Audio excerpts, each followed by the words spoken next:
which got us a lot of attention, but people still didn't really know what we did. And then even when we told them, they were like, oh, does anyone actually use this? So we decided to try and go down the customer education route and actually put customer stories on billboards rather than just plastering them with provocative rage bait. That's now word of the year. Yeah. Jason, have you ever done a billboard? What's that? Have you ever done billboards? We've done SaaStr billboards. I don't need to be on an artisan one, but they work well. Okay, so that's just a little bit fun. Okay. Can I ask one framing question to Jasper? I know we talked about it in the other session, but well, you can do the data on the next one. So I know this is a big launch. A lot of us have seen the billboards and the data, but just to frame it for folks, did any of these products work last year? Did any of them work before Claude 4 or any of these things? I mean, I know there's a lot of magic, and we won't get into all of it, but I don't think they worked in the 2024 LLMs, did they? They did not, no. Like, when we initially launched, the product did not work well at all. We only really got it working properly earlier this year. And there's still a subset of customers who don't perform well in outbound in general, who still might not perform well with us. But they only started working, a real inflection point was like Q2 of this year. Yeah, Q2, right? Yeah. And so it's not just SDRs. If you look at products, we've talked about it already in this study. If you look at products like Gamma that we love, they'll go 1 to 100 this year. It didn't work last year, right? Yeah. Gamma was founded to do PowerPoints, and I mean, it does more. We use it, but it was founded in 2020. It didn't work until Q2 of this year. Like, many of you folks are experts in LLMs. Some of you don't really use them or just do ChatGPT. But just to frame it, none of these products were great. Like, even if you look at Lovable and Replit to like 200 million in 1 year, like they didn't work. Replit was 10 years old. It didn't work until February of this year for the same reason. Lovable is 1 year old, and Replit was an IDE, and it just wasn't very good, right? In fact, Replit for me wasn't even very good until V3 of like 90 days ago. But really, it was this like Claude 4 moment where those hallucinations faded, the LLMs got better, and so if you came into this skeptical, fair enough, because these products sucked until Q2 of this year, and they're not even perfect for everybody. I know you will turn away some customers if it's not if they don't have enough data, if it's not a right fit. But don't be skeptical today. That's the whole point of this event. Lean in, but fair enough if you were skeptical in January. Yeah, because a lot of people also tried them last year, and then they were like, I'm never trying this again because the quality wasn't that good. But there's been a lot of progress, Yeah, so I'll show you guys our data in Artisan. So this is SaaStr's data, right? Because I was like, oh, we'll just use ours because I don't care putting it out to the world. So we've now had 21,000 messages sent. That's since annual, so like maybe 5 months, right? Because it took some time to warm it up. I tell people this all the time. Maybe you can give a better explanation. I say it takes about like 2 to 3 weeks for you guys to warm up all the inboxes. But that it's because it actually hits your inbox. But tell folks why you do that. Yeah, so when we work with companies that don't have really strong primary domain reputation, we spin up a bunch of secondary domains and mailboxes for them. So for us, we have things like artisanoutbound.com, artisanoutreach.com, and a bunch of different synonyms. And then for 2 weeks, we warm them up, and then we run them with your name at this fake secondary domain mailbox.com, and then those run, and even if they have poor deliverability, we can just replace them. We don't want to damage deliverability of a primary domain. And the 2 things on that, you do this for everyone. Someone was like, Jasper just did that for you. We hate SaaStr. I was like, no, they do this for everyone. Like, they just pull up everyone's domain, like everyone's domains, they get it all warmed up, and it actually hits the inbox, like not promotions, not social, like the actual inbox. Yeah, so we only do like 2 email addresses per domain. We send under 20 emails per day per email address. We space them out a bunch. We spent about a year. That was another big thing alongside the models not working, was every email went to spam for the first 6 months. So we spent a long time optimizing, figuring out, okay, what are the different vectors we need to optimize on to actually make these land in the primary mailbox. And it's like a constant back and forth battle, but we've gotten there. So how much of the team's time actually do you spend on that, like to get it in the inbox? We have one person who basically does that as their whole role. Yeah. Wow. Okay. So we've sent 21,000 messages. You guys can see it there. You can do LinkedIn's on Artisan too. For our purposes, I was like, it actually works really well, but it worked too good. Like, we got, between me and David, we got too many LinkedIn messages. We're like, we have to go back to email. That's why it's 436. Yeah. We turned it off, actually. We're like, it actually works too well. And everyone's like, oh, SaaStr! Like, thanks for LinkedIning with me. And then they would ask us all these like advice questions, and I was like, okay, I'm going back to email because they're more focused. So we are also. Oh, go ahead. No, go. Listen, I get a lot of LinkedIn requests, so I have a different perspective. But it is interesting that because people do it, but it worked. It worked too well. It worked too good. I turned it off. Too many people wanted those requests. Yeah.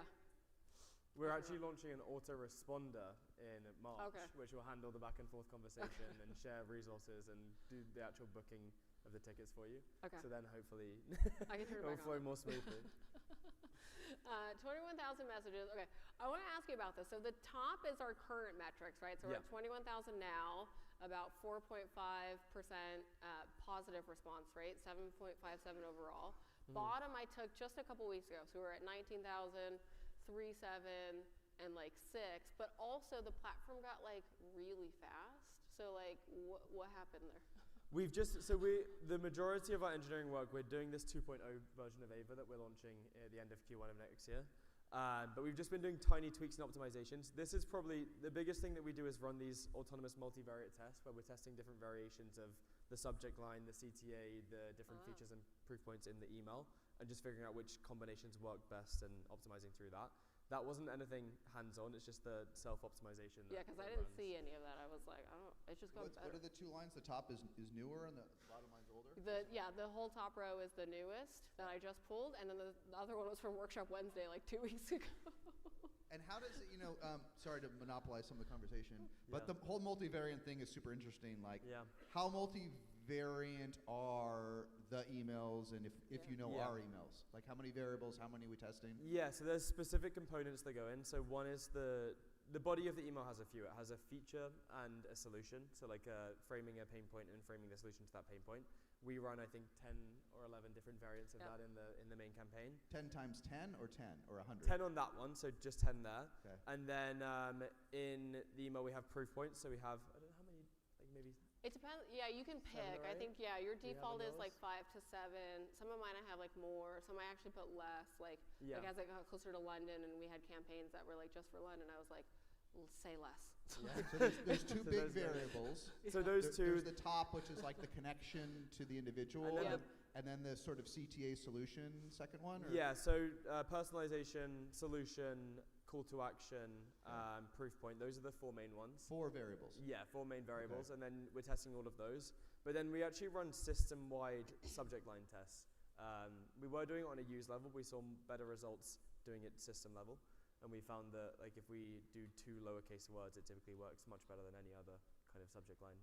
So just because I mean you can do this ad nauseum, but most humans can only do so much multivariate tests. Yeah. If for no other reason, you can't process the data as a human, right? I mean, an A/B. Most of us can't do more than an A/B, but you can take this too far. But it sounds like. And we're doing this on every email campaign. So there's hundreds of variants of each campaign. You do it dynamically, and it's not going from 3.8 to 337.9, but it's a material lift from being multivariant. I literally was like, I'm just gonna ask him. I was like, I don't know what just happened because like suddenly like the ingestion process got faster, the sequences got better, like. Just everything got better. Yeah, we've been doing a bunch of little optimizations constantly, but most stuff's going to be at the end of Q1, so we're excited for that. Well, it's just interesting because we've talked a lot about low-hanging fruit and humans, a great AI being better than a mediocre human. Once you dial it in, it is interesting that you can run multivariant campaigns at scale, right? It is because you can't do. I mean, you don't necessarily need an AI SDR. I guess you could do it. Maybe MailChimp offers this, right? I mean, I don't know, right? Or I'm sure HubSpot does. But you couldn't do this scale without AI, right? Some sort of at least ML to do it, right? Yeah, I don't know what you find with most customers, but something I saw too, I was like, okay, I'm going to put this up so that people see it's not slowing down, right? Like this was literally a couple weeks ago, the bottom. This is now the top.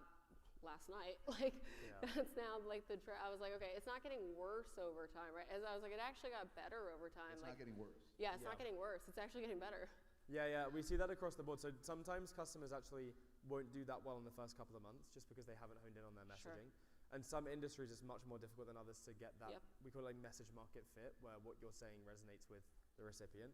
and it takes more effort, whereas others from day one they'll launch and see great results, but then it's always that continuous optimization afterwards to get to a point where they're getting good enough results. Yeah. How do we know, so I'm just very curious, it's good data. Then you guys keep on. How do we, so this is increase in performance through multivariate. How do we, given the scale, how do we know we're not fatiguing names, fatiguing the base, fatiguing leads? How do we know? So you have control over the number of, it's similar to with a traditional sequencer where you have control over the number of steps that each person's receiving and you manually enroll them. So it's just down to how much workload you put on each individual user. In the 2.0 product in March, we can autonomously handle that as well, where we do it on some certain cadence, be it like every couple months, every few months, and nurture the audience continuously. But for now, it runs down. It's a classic. You pick three before you pick. There's no great AI optimizing 3.67.4. No, I'm like right now, like no. I'm picking all the pain points, the proof points, like what do I want the follow-up action to be? Yeah. And I do it per campaign, and I only do like 800 to like 1,000 people max per little like sub-agent campaign, whatever you want to call it. And then I'll cut it off, and then if they usually they respond after 1, sometimes they respond after 3. Mine is an exit after 3. So we're sending more automated emails, AI emails, because we're hitting up more of the base, not because we're emailing people more often. Correct. Yeah, we're hitting more of the base. Yeah. So how we do it is like all these campaigns we're deploying on Artisan are folks that have interacted with SaaStr in some way. So they're in the base. They're also still getting, like you guys are probably getting them. A lot of you probably got an email from Amelia AI or Amelia at Get SaaStr or Try SaaStr or whatever the heck it was. And that was an Artisan email, and you probably bought your ticket from there, and that was great. And then they exit, right? Like those folks exit, and I'm not going to touch them until the next SaaStr. But they're still getting like newsletters, like if you're subscribed to the newsletter. Like I think the other fallacy people run into, and then I want to know what your customers also say, Jasper, is like I don't turn off like normal marketing, but I don't know if you find that most people still leave that on too. Most people don't turn it off because they kind of treat it as a sales function and sales emails separate from marketing emails. Because in a traditional SaaS company, you would still get the sales sequences from Outreach or SalesLoft alongside the emails the marketing is sending you. Yep. Yeah. Okay, let's hit the next one. So we've sent a lot of messages. Positive response rate. If you guys didn't say this earlier, thanks, Jasper, because this sold 15% of ticket revenue for SaaStr London. But why does this work, right? I think this is where folks get this wrong. And so we took the time, right, to train. Artisan calls them campaigns. I call them agents. But like you can do different sub-agents, different sub-campaigns, right? You train it differently, not just like, okay, one massive campaign and I'm going to throw all my contacts into it, or maybe my SDRs forgot to follow up with people during the holidays, and so I'm going to do like a mad rush. Like you do have to try and sequence it and segment it before you put it into the AI, and then give it very specific instructions. Do you find that people are able to do that on their own? They usually are. Right now, we pair every user with a human CSM. Yep. Do you have Robert? Is Robert? Yeah, Robert's great. So we pair every user with a CSM so that if they are struggling and don't know what to do, then the CSM will guide them on setting things up. Yep. With the 2.0 product, we've made it very bowling alley, gutter rails up, and it's very difficult to mess up during the onboarding and setup of new agents or campaigns. Okay. So, the other thing I'll say for this too is that we have different, simultaneous campaigns running. It runs at all hours of the day, so you can set this, but I think I've set it for like email people. Like for us, classic email is, don't email on weekends. I'm like, no, founders, revenue leaders, I'm like, they're on Sunday. Sunday is the day. I'm like, they're catching up. They don't have any meetings. So like Sunday night, Sunday afternoon while they're having a coffee, that's actually the best time for us. Yeah. So I'm like, I actually anti-train, like every agent is like, no, Monday through Friday, 9 to 3. I'm like, no. Sunday to Thursday, like 5 a.m. to like 10 a.m. I'm like, that's my time to hit my people. Jasper, we talked about this in this session before, but can you roughly segment across your customers who's the principal owner? Is it a GTM engineer? Is it marketing? Is it RevOps? Is it a random SDR that hired last week? I mean, I'm joking, but could you really try to segment that for folks across, like who is owning it? Who's the principal owner of the SDR? So we've now mapped out 4 different core use cases for Artisan that make it easier to understand. One where they have no SDRs and they're using us as an SDR function. In that case, the org usually isn't that mature, and it's maybe the head of sales or the founder owning it, or someone if they do have RevOps in RevOps. The other Just to slow it down, that's a pretty early stage company, right? Yeah. Is the head of sales usually nerdy enough to manage it? Do they have the attention to detail? It's pretty simple. When we pair them with the CSM can kind of monitor and make sure that it's being done correctly. There's not too many places you can go super wrong. Yeah. Yeah. Right, so early stage founder, head of sales. Yes, right? and then in big enterprise, sometimes we're doing SDR augmentation, which is where we run alongside the SDR org, get a portion of the lead flow. They hit some of the leads, we hit others. They do the dialing for the ones that Ava's doing the emails and LinkedIn messages for. That's most common in bigger enterprise. But who's orchestrating it in that There scenario? it's usually RevOps or SalesOps. Okay. So we have one customer who's a huge fintech bank. I can't say their name because we signed an NDA, but they have thousands of AEs. This is the AE assist use case. They send emails on behalf of thousands of AEs, fully autonomously. SalesOps manage it. The AEs get the responses in their primary mailbox with no work being done by them, and they're just getting the leads delivered to them. Okay. So that's a so in that big case, it's RevOps that's owning it? In that company, they have specifically SalesOps, but in a SalesOps. slightly smaller company, it would be RevOps. Got it. Yeah. Okay. So typically RevOps, sales leader, founder, or sometimes it will be an individual contributor in some smaller companies. Yep. Yeah. Yeah. But interestingly, not a lot of marketing or marketing ops in the base. You know what? It's happened a few times. It's maybe like 5% of the time marketing will manage it. For now, I think it could shift over time as it becomes even more autonomous, because you do still need to understand sales to be able to use it well. But as we take away that barrier to entry, I think it would then potentially even be a marketing function. And with the new version, we're adding some marketing features to the sequence builder as well, like LinkedIn paid ads, so then it blends the line between marketing and sales. Yep. Makes sense. I think the other thing on this data point, just for you guys on the slides, like, our response rate is fairly positive and high on Artisan, and a lot of it's because, again, these are folks that are quote unquote warm. Like, some of this is colder, right?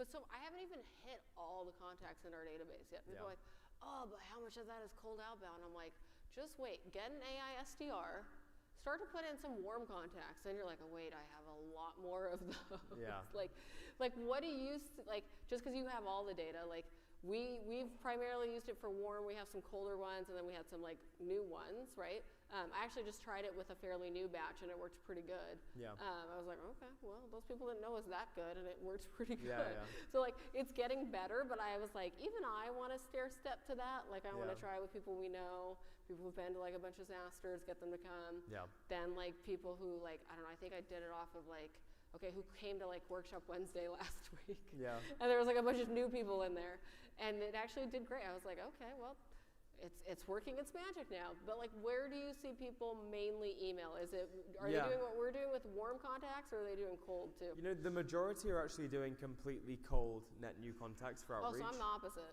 Yeah, but we are shifting more towards warm with the 2.0 product. So we're creating a lot of infrastructure around the CRM data that you have, and pulling in different context from the CRM to personalize and a bunch of things like that. Because it does perform, on average, like 2 to 3 times better when you're doing warm outbound than pure cold outbound.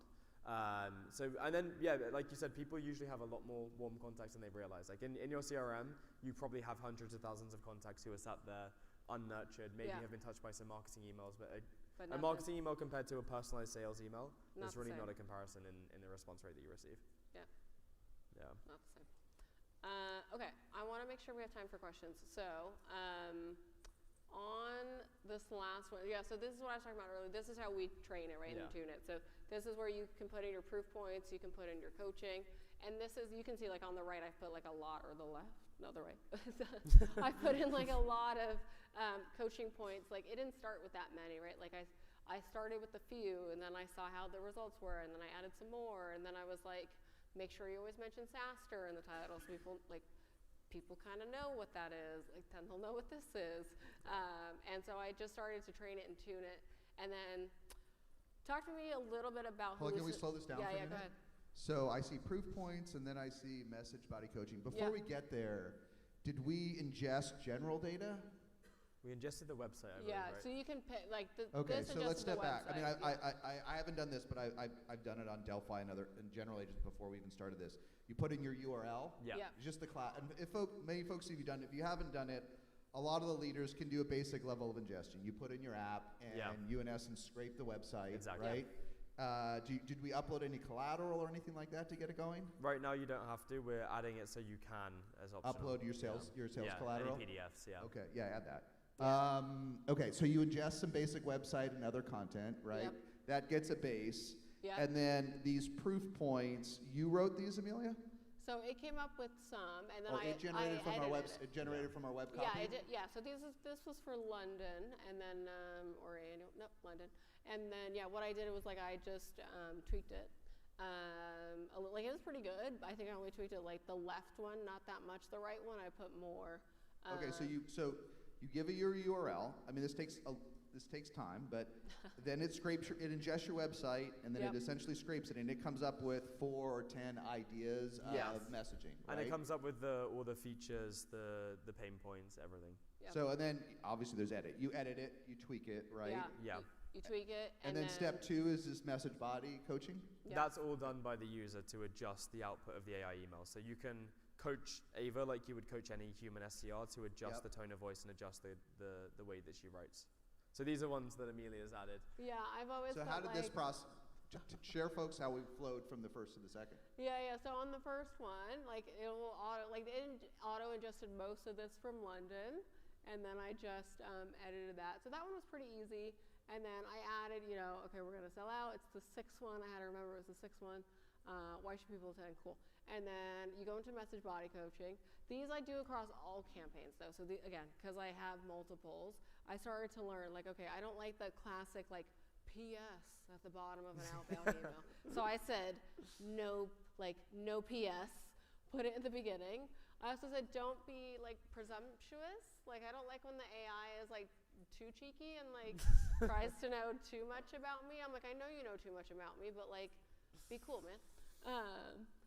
Start with hi or hey, keep it casual. Don't do too long, because I think classic AI is like sometimes an essay, like why you need my product, an essay. I'm like, no more than 3 paragraphs, always short, so it will purposely fit in the phone, right? So like if you're reading it on your phone, or if you're reading on your desktop, like it purposely will not fill more than like 1 email screen. Put in the beginning, make it relatable, use transition phrases, be excited. This actually cut off, I have more than this. For this one I said be excited, this is the 5th one. The next ones I have are like make sure you put SaaStr in the subject line. And then as I got closer to the event, I would say make sure you mention like these key speakers. And then I would say something like, okay, also mention, there's 20 days to go or whatever, 19 days. And then from there, it generates the message. And then I put into the sequence how many messages I want it to do. Yeah. And sometimes we see people messing up with the coaching, and they can ruin the emails majorly with the coaching. And they'll sometimes put completely conflicting things, like make it very short, and then also I want 5 paragraphs, so then that can end up with like this. Yeah. So it's the highest risk feature. And for us, when the first copy came out, how did you iterate when the email was suboptimal or made a mistake or you didn't like the copy? How did you iterate it in the tool? Yeah, that's a good question. I would say it was actually Is there a screen? I mean, literally Yeah, just help yeah, folks. it literally has so a... were they test emails or the first wave No, of it'll folks like, you so sent you out? have to put in your contacts first, so... And so did you like literally, is there like I know we don't have a screenshot, but you literally click through 100 emails and just review them in Artisan? Yeah, you can. Is it thumbs up, thumbs down, or what's the flow? You can give her coaching, so if you like, okay, so like because you have to put in your contacts first, so I'll put in my contacts. It'll take a real contact from that campaign. And like as you're putting in the coaching, it'll say, okay, hi Jason. Yeah. This is Jason's email. So if you don't like Jason's email, recoach it so that the next person's emails is good. I see. Yeah. And those are dummy emails or the No, live those are emails? real. Like They're real those are emails, real. but they don't send until you're Okay, done. Yeah, okay. yeah. They haven't gone out. So Yeah. They haven't gone out. One of the ways you train it is, and it's similar to other agents, is it shows you the copy it's going to send, and you grade that copy, right? And write or edit it, and then the agent gets smarter. Yeah, exactly. Right. Yeah. And like ours right now is on auto, so like I'll let it like If I see that the first message looks good, like I'll let it do the next 2 on its own, but you can approve it. I used to approve them all, now I'm like, it's fine.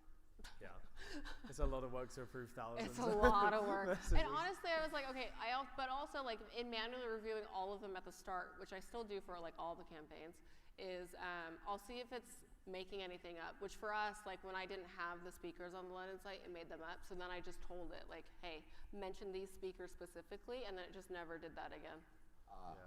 Yeah, it's a larger, I haven't seen a lot of hallucinations, and hallucinations have gotten a lot better since February or March. They've gotten right? a lot better, yeah. I would say today, in general, across everything we use, the hallucinations that we still see with the guardrails, folks that figure out products are getting better, is when there is no source of truth. Yeah.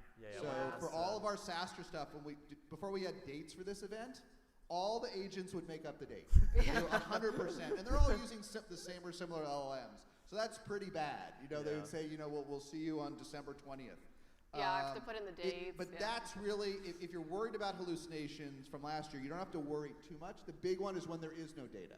Yep. So that's where you have to review it. That's when it will, the LLMs are all goal-seeking. They want to make you happy. So at the end of the day, they will make something up if there is no data. And if you tell it to mention something but don't give the thing, then it can, be a bad outcome.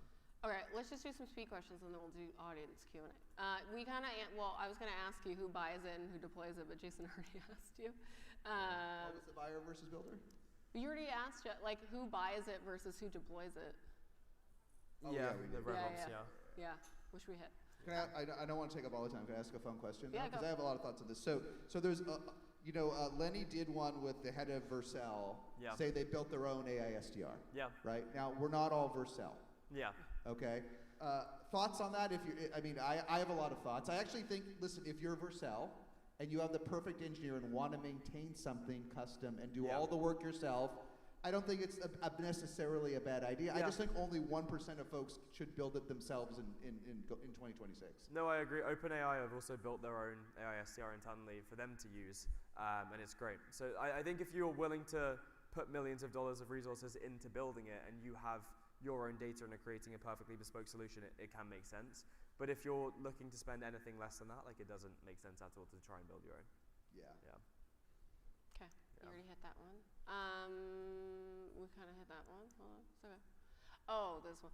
Yeah, what's the best like campaign or sequence you've seen out of all? Like you've sent 25 million emails now on the platform. What's the best one? It's actually kind of surprising. There was this company that was it was selling ice cream cones. Okay. to local businesses who sell ice cream. Hey, but they already have an AI SDR, so that's pretty good. They did not even know what AI was when they originally came in. And we have this local data set, which is every Google Maps business globally. Okay. And we're the only player with that, so it's fairly unsaturated data. Like they're not really getting many cold emails. And they were getting an insanely high, like above 10% at one point PRR. They were selling ice cream cones in bulk? Pure cold outbound, not even warm at all. Yeah, I was very surprised. Yeah. Literally cold? Yeah, okay. Cold out, yeah.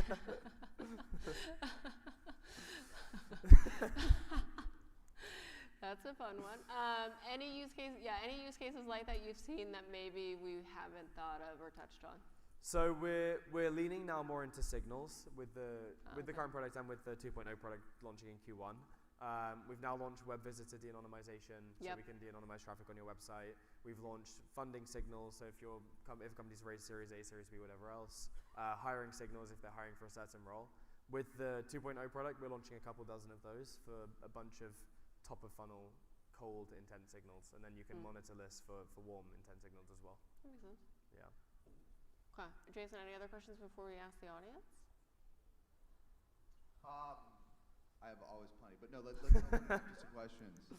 The one thing I would just say to folks in general, adding all these intent signals that you talked about, the pace of innovation overall in agents is furious. Yeah.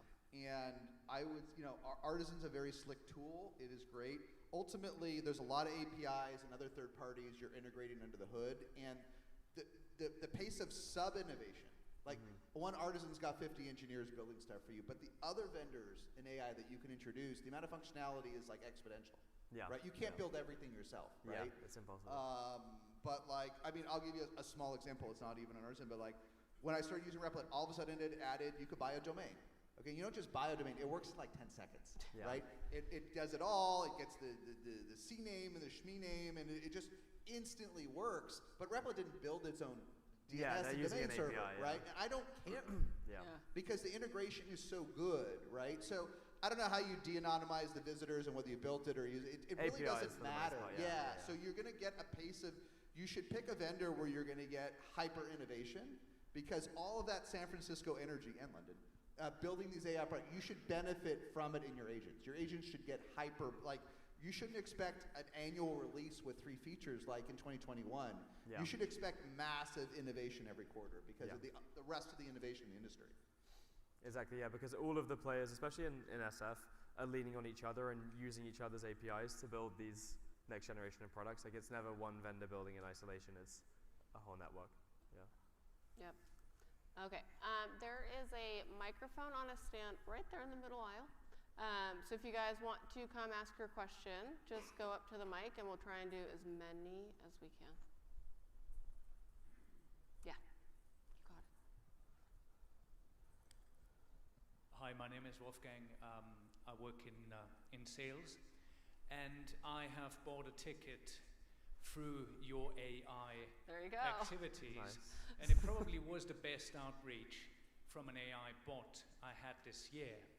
But can you also talk about the crap that is going out, that is being enabled through tools like Artisan, and where this is leading?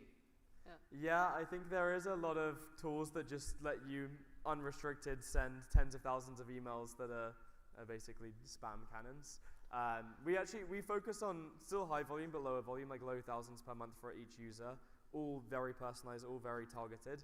But there is some players in the space that just let you spin up thousands of random domains that don't look anything like your own and send tens of thousands of contacts a month emails that are complete spam, but we're not leaning into that. Thank you. Thanks for buying from Ava. A question for Artisan. We've been talking quite a bit about coaching the AI to make it better.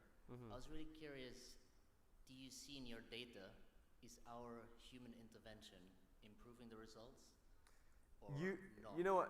Usually it actually is an improvement when people do coaching on that. I think it's because they know their own persona and they know what they should be saying to the people they're reaching out to because they've done it for years. Yeah. So usually it is. There is a case where like roughly 10-20% of the time the coaching actually makes the performance worse, which is usually where someone who's not from a sales background or doesn't really understand outbound does it. But typically, yeah, it improves performance. And what's your prediction for the future, just as a follow-up? I want to get to a point in the next year or two where you wouldn't need to coach it because it understands so well, or you add suggested coaching points, Ava will test them, use them if they actually do improve the Well, that material would be outcome. nice, right? Like right now I have to break everything up. Like if I was like, okay, instead of here's 800 and I've done all the segmenting, if it actually did that for me. Exactly, yeah. Yeah, that would be nice. Yeah, that's where we're headed. It's manual right now, but it does work. Hi, my name is Elias. I work at a 100 million ARR HR software company, and we have 150 SDRs.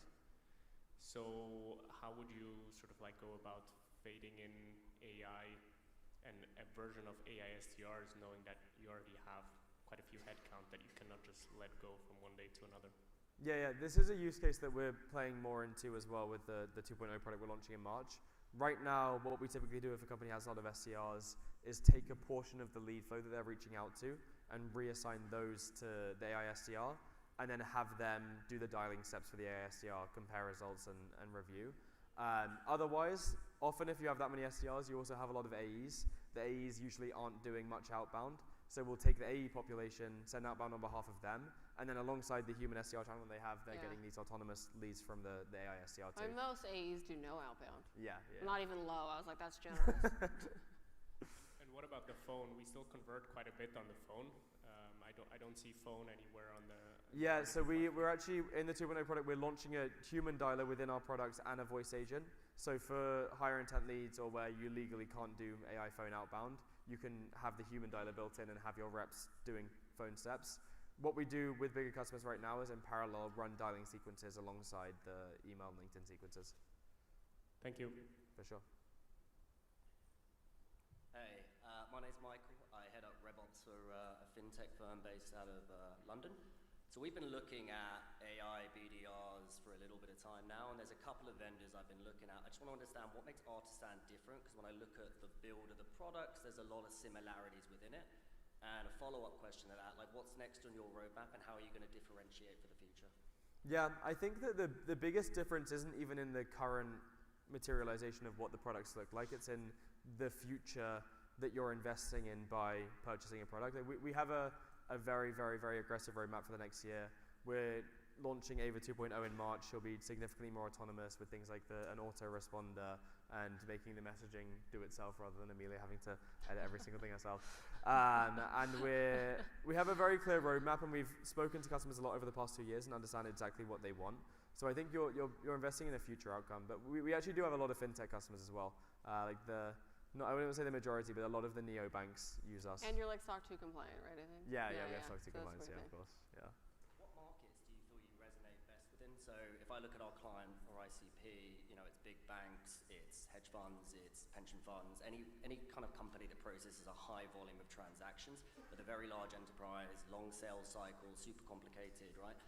Do you resonate well with that sort of a sales cycle, or are you resonating well with other types of sales cycles? Yeah, right now we don't work that well when you have complex, high-touch enterprise sales cycles. It can work, but it's usually a lower response rate just because they're more difficult to reach. You need to do multi-threading. We're adding functionality for that down the line, but right now it's best for SMB or simple enterprise sales cycle outreach.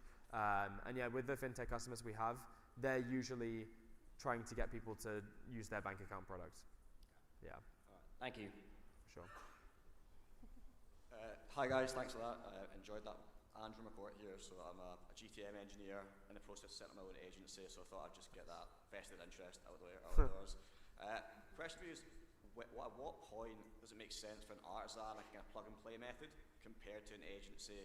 And as someone who used to be an SDR, I agree with your point earlier on, I think SDRs are not going to have a very long shelf life. But what makes sense for artisan and what makes sense for a more kind of boutique consultant experience? Yeah, so it's significantly cheaper if you're using AI than hiring an agency or hiring in-house SDRs. So I think that's typically the biggest point.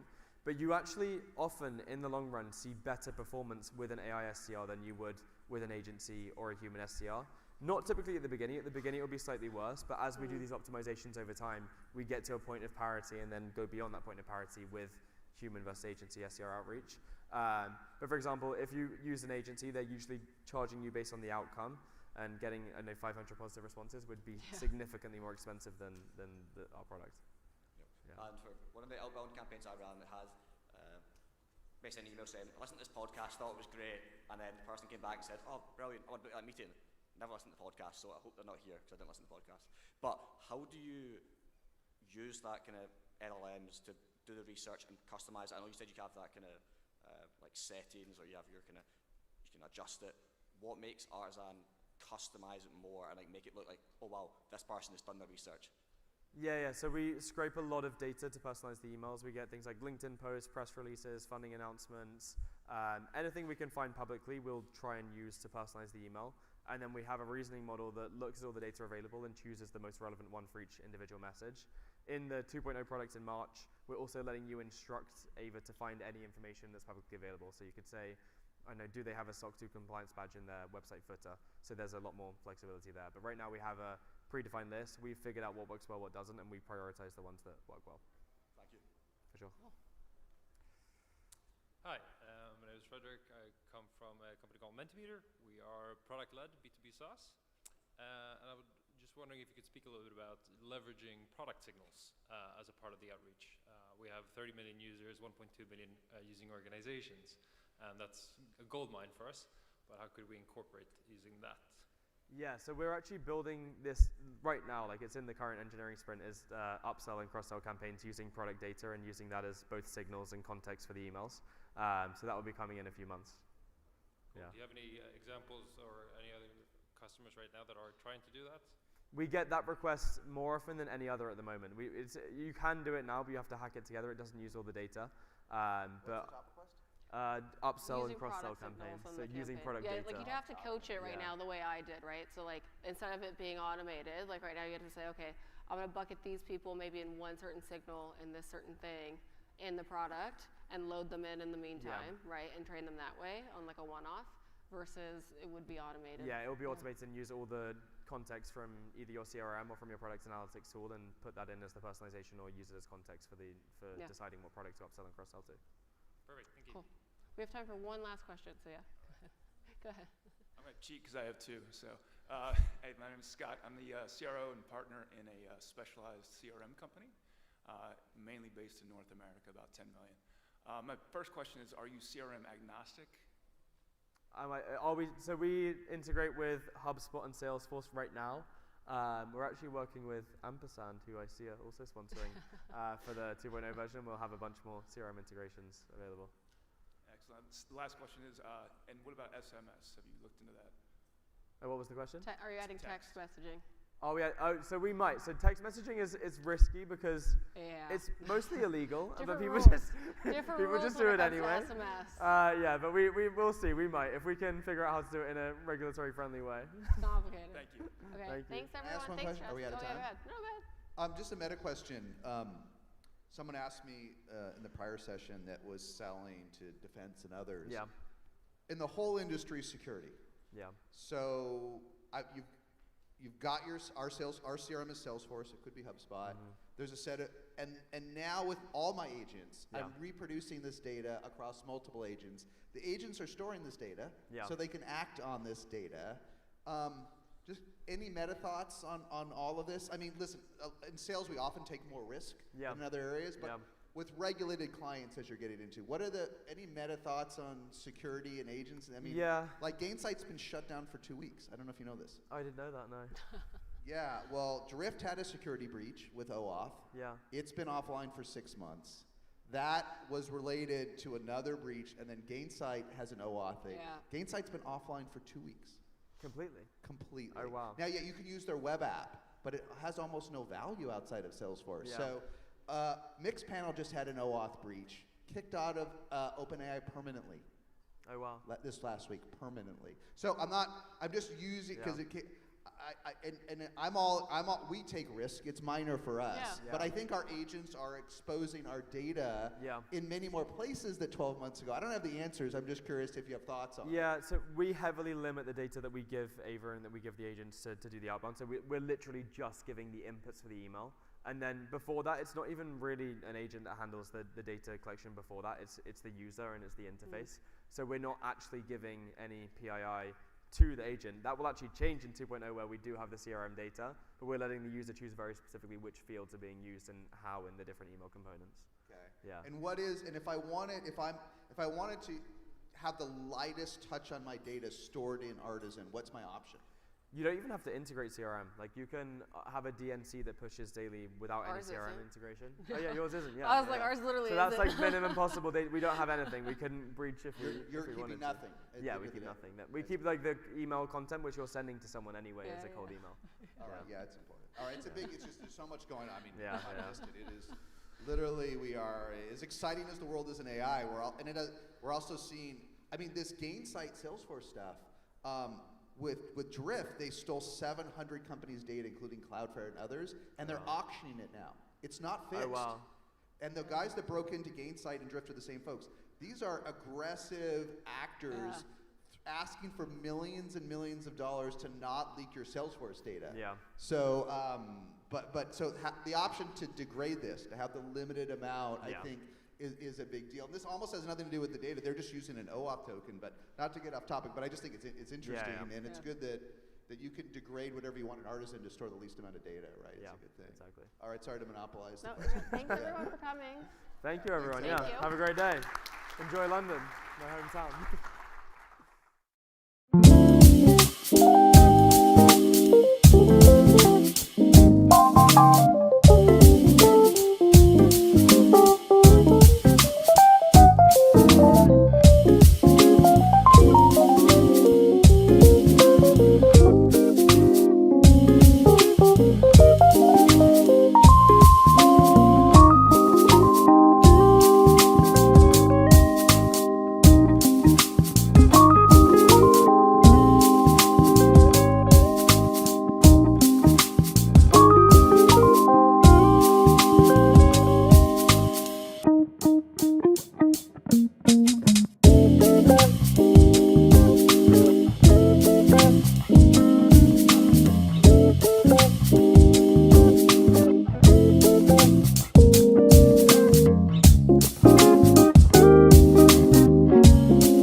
everyone. Thank you so much for coming to our talk.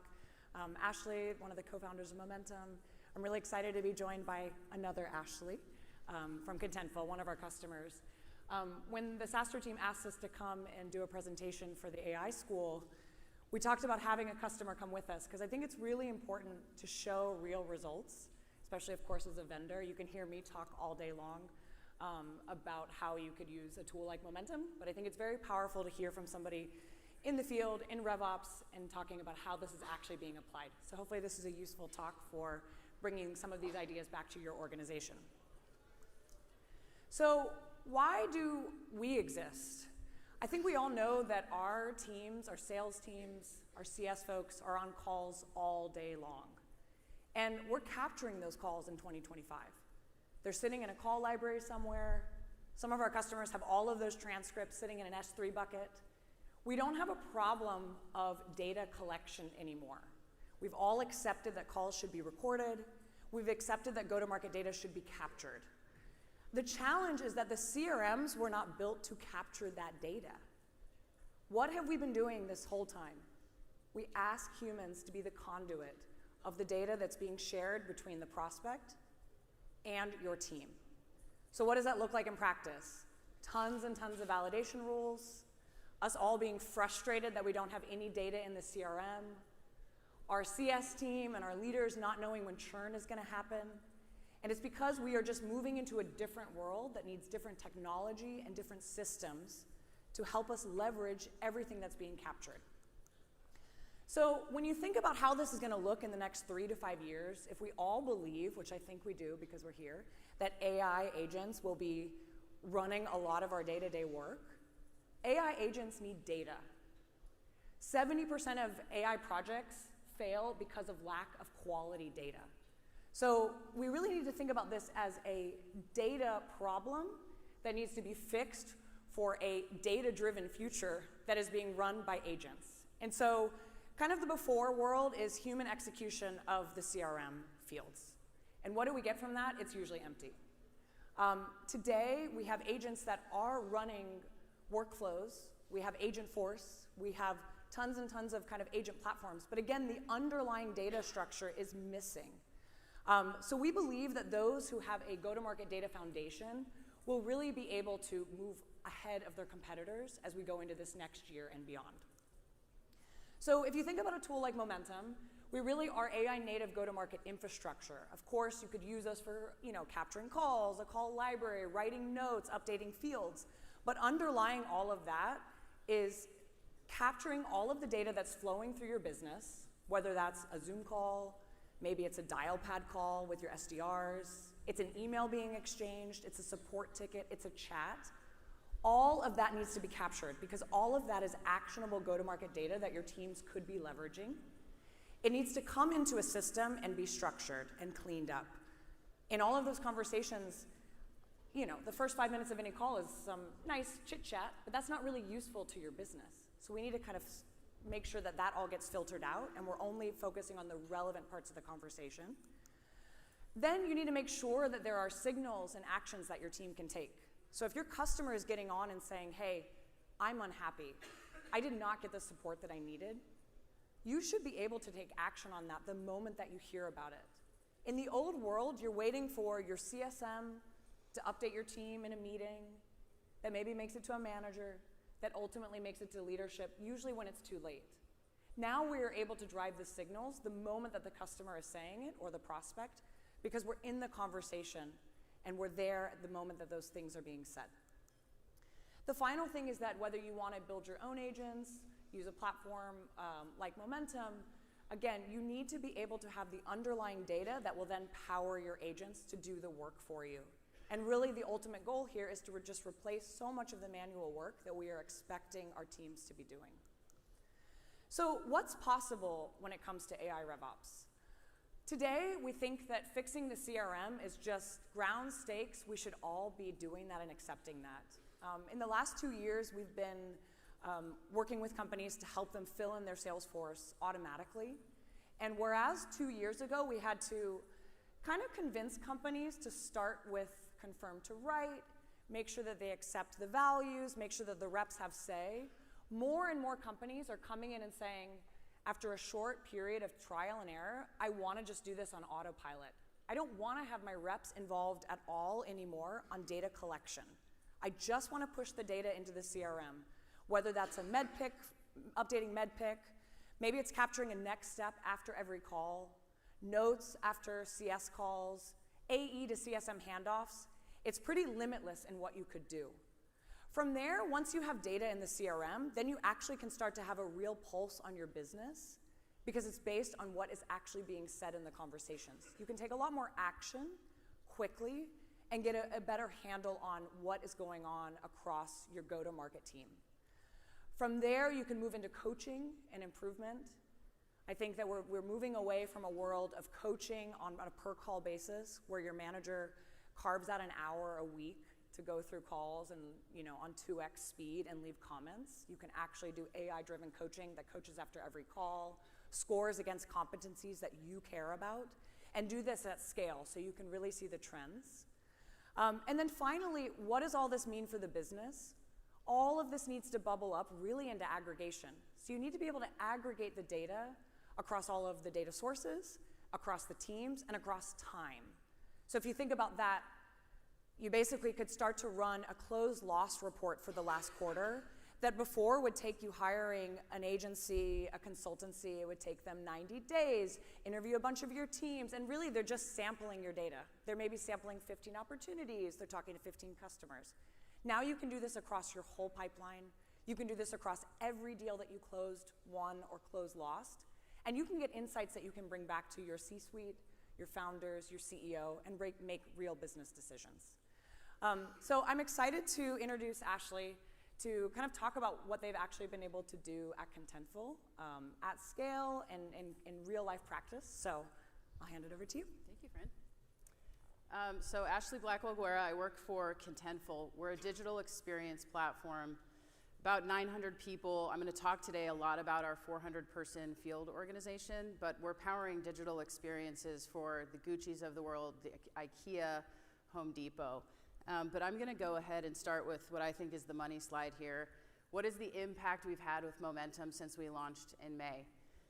What we're seeing is on a per rep basis for opportunities, we're saving about 2 to 3 hours of time for them in their week. And so when we consider the fact that Momentum is touching everything from our BDR to our post-sales team, that is going to equate to tens of thousands of hours that they are no longer spending on heavy admin tasks, but freed up to be more present in their customer conversations or internally as we strategize about how to move our deals forward.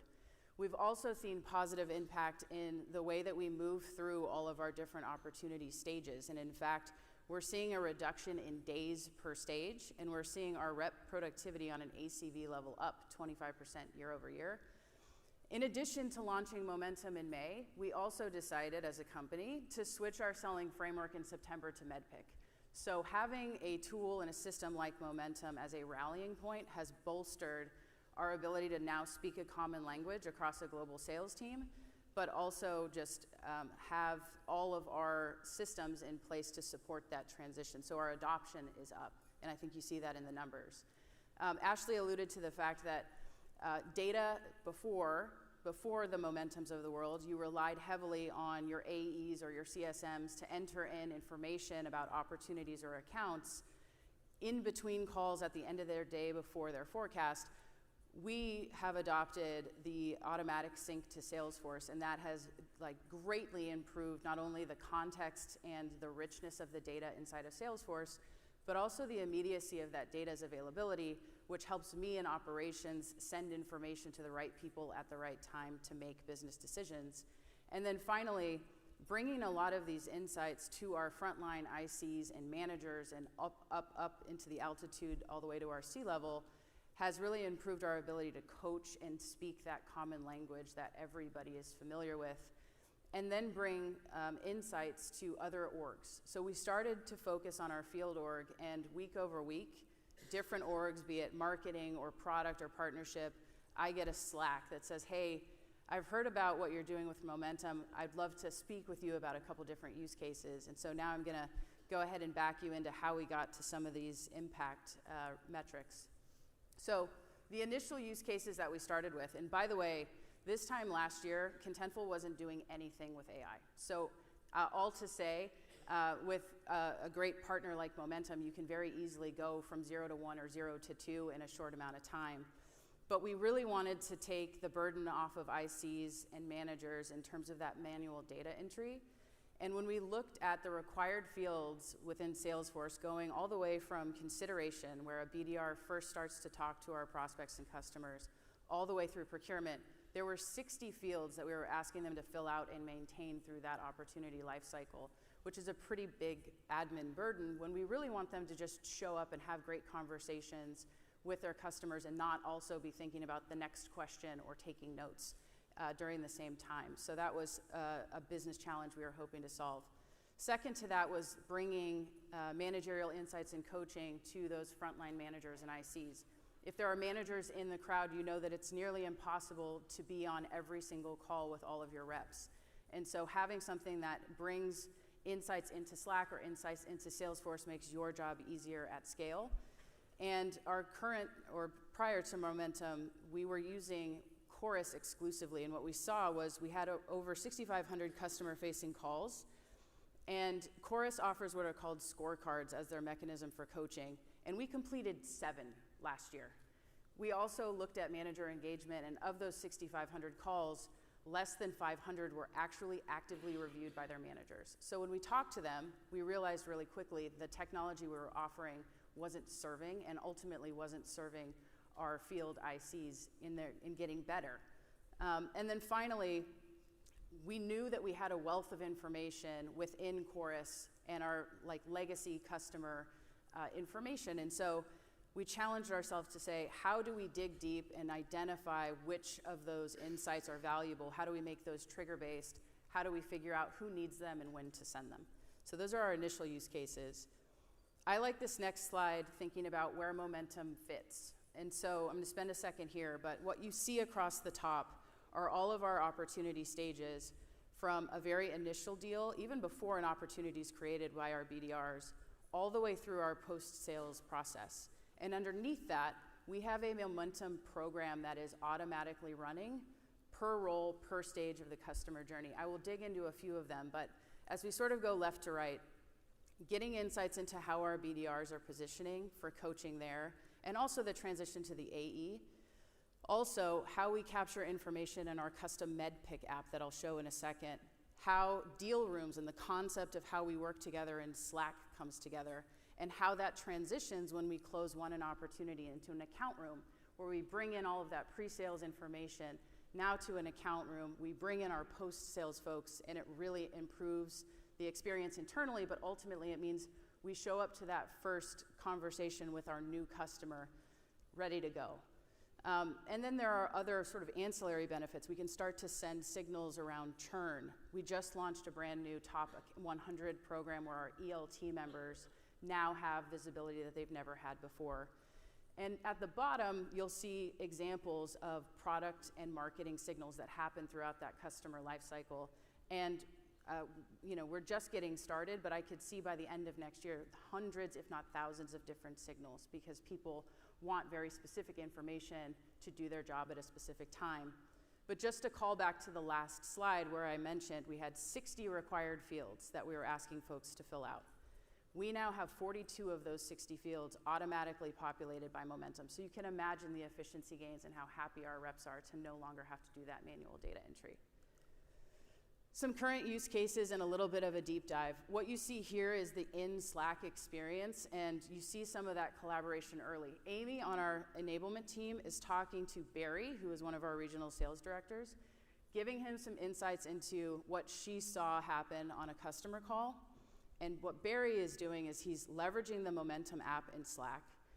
And he very bravely, right when we launched MedPick in September, was asking Momentum to look at a call transcript and figure out insights based on the MedPick acronyms. So this is insight that he would have had to have actually gone through Chorus, looked at the call, gone through probably 30 minutes, 40 minutes of information, when in reality, he's able to ask a question, and Momentum is able to query back to our selling framework and give him answers.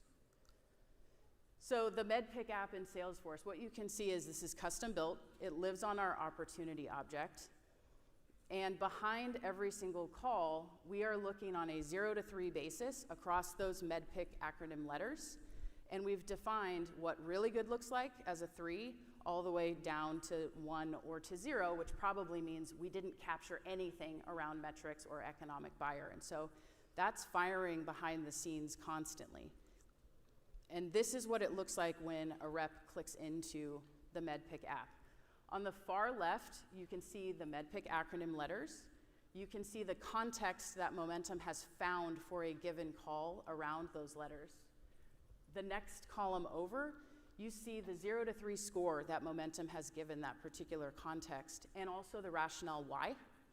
And then on the far right, we have an editable dropdown that's available to our AEs and to our RSDs, where they can review what's there, and if they don't agree with it, all of these fields are editable. So they can go in and add context that might be missing, and then in the background, it will rescore.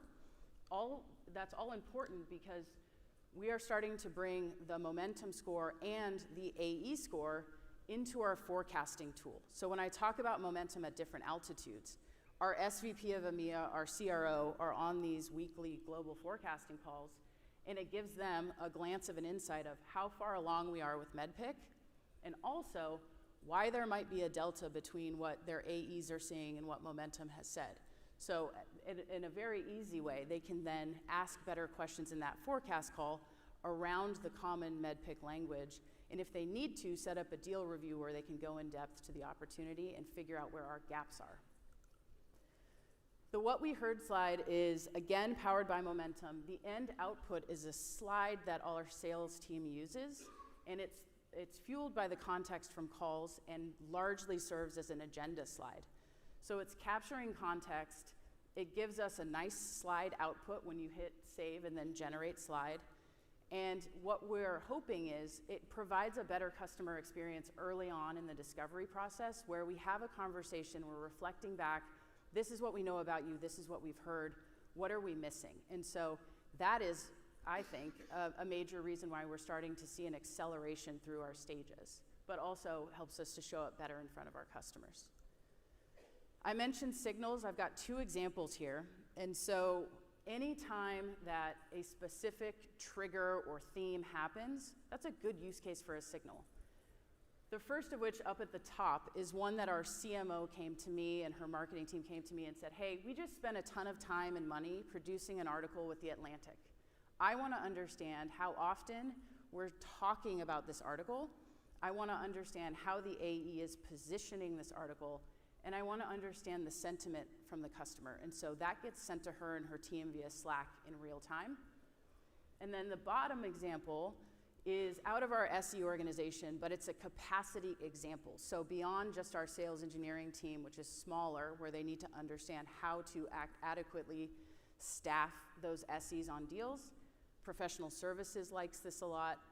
I think that there are probably other capacity-related use cases, but basically, Jonathan is his name. He's our SE manager. He needs to know for later stage opportunities how qualified they are and get caught up to speed with whatever the context is so that he can adequately resource the solution consultant for a lot of our enterprise customers. So that's pretty neat with what he's doing there.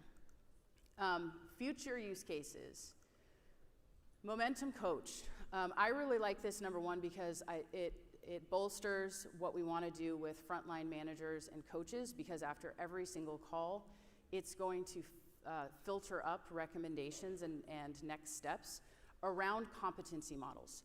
So separate from MedPick, we've got enablement programs that help us position against competitors, how to do great objection handling, how for a brand new AE to Contentful to understand MedPick. And so this is a really, really promising tool to help get them even better tactical insights to then go execute, have better one-on-ones, have better team calls.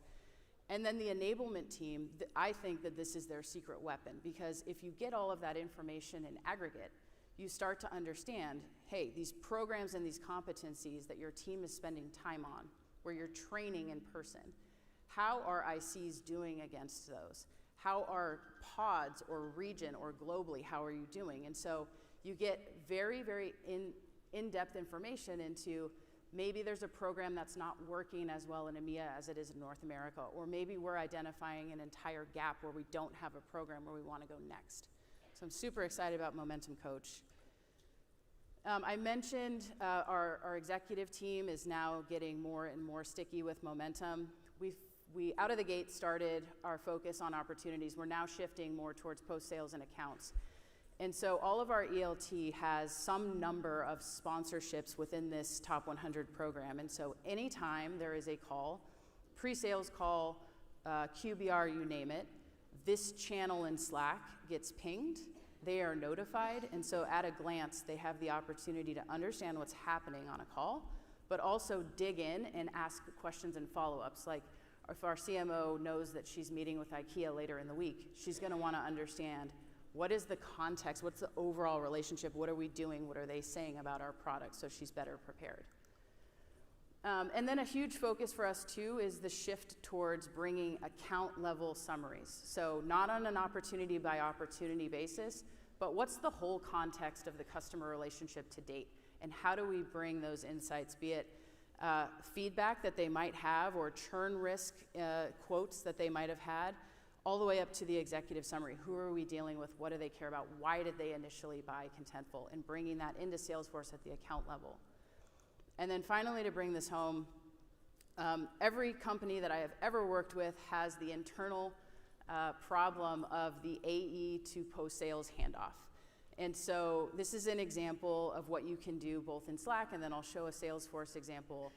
But at the point that an opportunity close wins and we change over from a deal room to what we call an account room, we are able to build prompts and bring in the relevant context for those post-sales people, so that they feel like not only can they collaborate and ask questions of their pre-sales counterparts, but they have a whole bunch of information at their fingertips that they can also self-serve and ask questions.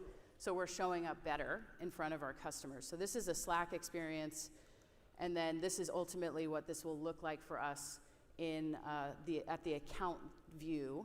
And this will continue to update itself after every single customer call. So, you know, we're not overwriting information, we are appending information, but it just becomes instantly easier for new folks who are inheriting new books of business, the internal, you know, handoff process, our ELT who has to get up to speed really quickly on what the outlook of the customer looks like. But with that, I just want to say, if you are a RevOps person in the audience, and you are looking for a way to take your company from 0 to 1 or 0 to 2 in less than a year, this is the vendor to do it. I think these use cases make a ton of sense. I think for the most part, everybody feels similar pains to what I've described here.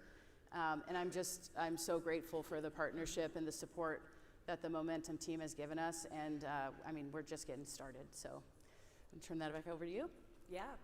Thank you so much. I think to kind of wrap up, I wanted to share that we do have a booth, and so Ashley is going to be around today if you want to see a demo from us or dive into more things from her team and go a little bit deeper. We'll both be around today, so happy to answer any questions. I also wanted to plug our book, not to just plug the book for book's sake, but we wrote a book recently about applying AI to your go-to-market strategy. And the impetus for the book was we just got a lot of questions from folks in our network and our customers saying, hey, I'm getting started with Momentum, but what else should I be doing?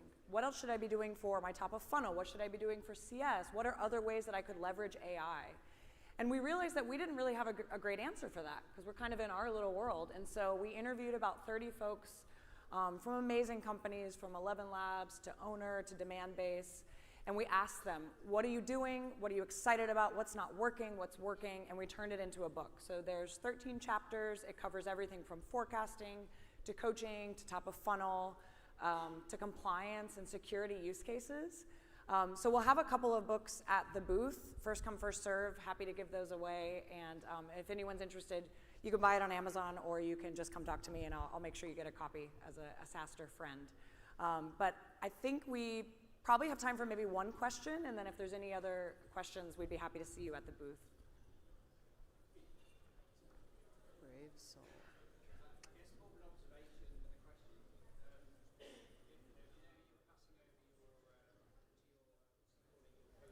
Yeah.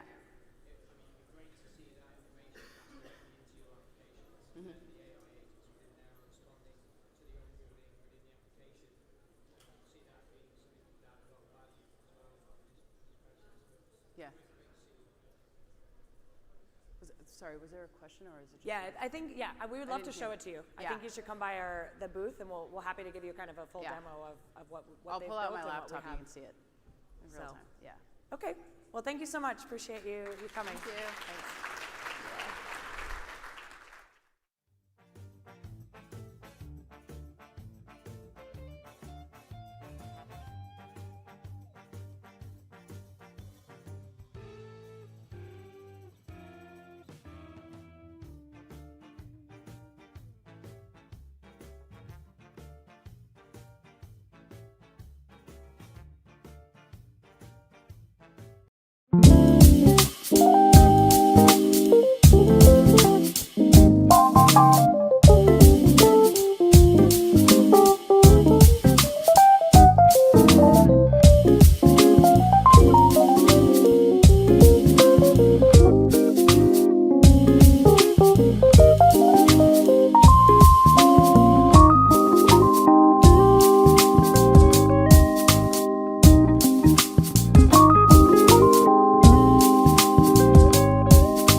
thanks for you guys. So give them a round of applause.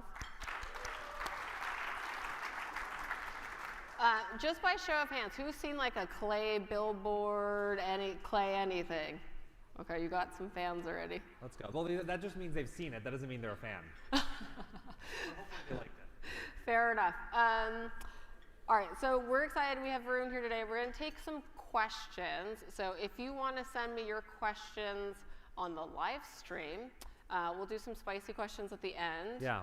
And then we're also going to ask for like 2 tributes later. Okay, great. And keep it, we want to make this very engaging. We want to make this very, conversational and interactive. Yeah. So, bring out your hardest hitting questions. Like, let's make this fun. Yeah. Okay, so this will be fun. This will be like a little bit different from what we've been doing today. So you guys have like a nice break of, you can eat your lunch. We're going to growth hack with you during lunch. It'll be a fun time.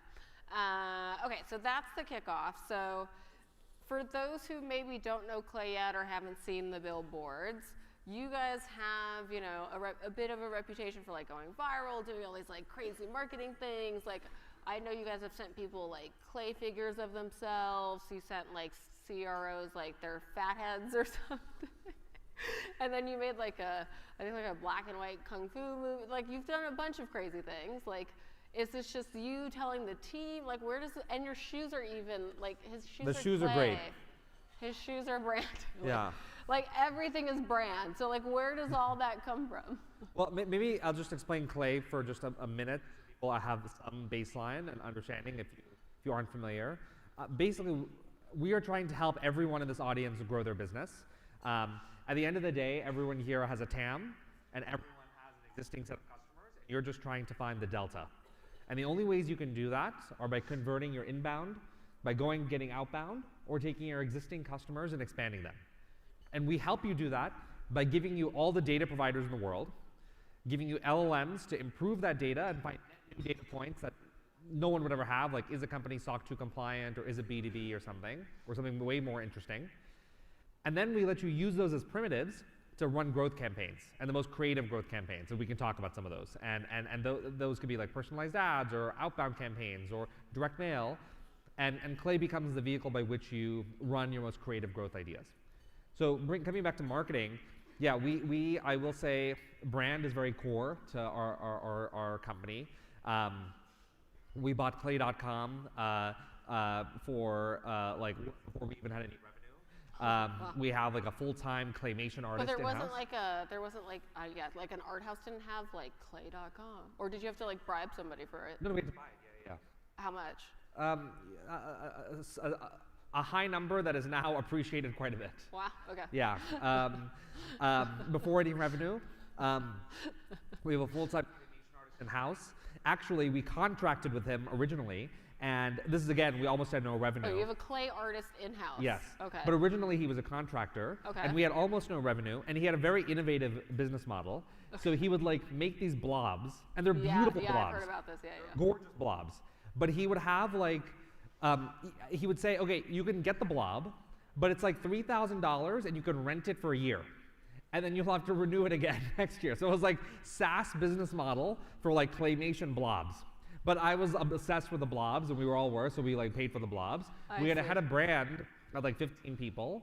And yes, like there are a lot of inventive things we do on marketing. And so, but all of these things we don't do just because, for the sake of it, we do it because it's like very core to us, and it's very authentic to who we are. You wouldn't hire the head of brand or have the claymation artist or pay this much money for blobs every year if, when you don't even have revenue, if it wasn't like core to your identity. Yeah. We do it because it's like what matters to us, and it's beautiful, and like that's really representative. And over time, as the business has worked, it's turned into like a real differentiator. On the very creative marketing campaigns that we do now, generally speaking, I find that B2B marketing is very boring, extremely boring. Normally, yeah. And generally, people look at, like I just saw Philip back there. He's a CRO of Personio, and we had dinner recently. And people would look at Philip, and I mean this with all love in my heart. People would look at him and be like, hey. You probably get your news from Gartner and like Forrester, and that's not true. He doom scrolls LinkedIn just like the rest of us.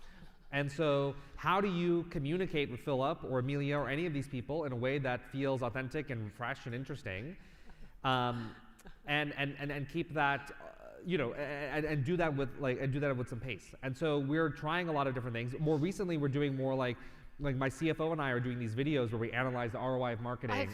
I was like, oh, they're talking numbers on the LinkedIn. Yeah. Or like, hey, Karan, like I want to go to the Super Bowl with 5 prospects and it'll cost $60,000. And he said no. And like, and those are really resonating and getting a lot of traction. And so we're doing a lot of these things that feel authentic to us and help us connect with the audiences, but in new and innovative ways. And I think the reason we're able to do this is we actually hire very non-traditional people to do marketing. So I'll actually give you a fun story of like someone who is not a marketer, but is now doing some of these ideas for us. So this is a little American, but basically she went to school in Texas. And in Texas, they have a law that says you can't have guns publicly. Yep. But they had a separate law that said you couldn't have sex toys publicly. So you could have guns publicly, but you couldn't have sex toys publicly. Okay. So she thought this was obviously a ridiculous dichotomy, and so she organized a nationwide protest that went viral actually, and where she had thousands of people marching down the streets of Austin carrying dildos, saying "cocks, not Glocks," you know. And wait, well, hold on. You hired her because of this, though. This is what you're saying. This is my point. So my point is that, So my point is that this is whatever you want to. A protest is kind of a high bar to get a job. Yeah, I mean, this was actually 10 years ago, and she went into political organizing after that, and then we became friends. We actually almost started the pickleball company before Clay together. So long journey. But the point is that what we just described is many things, but it is also marketing. And how can you see that in people and bring that energy into this? And actually, the person who was working with you on Sarah on like this talk, Sarah also comes from a pretty non-traditional background, and we're trying to like her job is like making these types of engagements more fun and interesting and more engaging and interactive with the audience. And you can tell us later if we succeeded at that. Let me ask you this, though. On all that, is it working? Like, does it show up in the numbers and the revenue? Like, do you guys get a lot of inbound from it? Like, how much of that translates back into the business? Yeah. So, I mean, it obviously depends. Some are hits and some are flops. But when you're being this creative, that's going to happen. What I will say unequivocally is we are capturing mindshare a lot. Like just in the last month I've been in Europe, pretty much everyone I've interacted with has actually seen these videos with me and our CFO. Your CFO, and they bring it up, you know? And the hardest thing to do in B2B marketing is actually capture mindshare because it's so competitive. There's so many companies out there, forget even in our own space, but just generally so many things are happening. And obviously people are on TikTok and reading the news and there's all these things going on. So the number one thing is, can you capture mindshare? Can you do it obviously in a way that's consistent with your brand and not like that guy at the concert cheating on his wife? Like you don't want that type of attention. And then like how do you translate that to people activating? And so we do see that in it's accelerating deals, it's bringing in new inbound, it's staying top of mind, and when we have a moment when people need Clay, like they're ready to do something. Okay, that's interesting. I want to touch on recruiting real quick, and then I'll let you do a demo for folks just so that they can understand Clay conceptually before we do the rest. But you mentioned this hiring story of someone who like staged a protest. The thing I see all over LinkedIn for like the last 6 months is we're hiring a go-to-market engineer. We're hiring a go-to-market engineer, and I was like, did Clay like invent the like literally like just manifest the go-to-market engineer into being? So first question, well, one, congrats, because this is like all I see on LinkedIn. Second, okay, let's just do it one at a time. How'd you come up with GTM engineer? So the origin was actually, I was coming up with a name for our own sales team, okay, and not for the role itself that it is now. Okay. That was the actual origin. And the reason is, basically I was doing founder-led sales for a while, and was like, okay, let's build out a sales team. I then obviously interviewed a lot of account executives, and more or less didn't feel like any of these people would be a fit to sell Clay.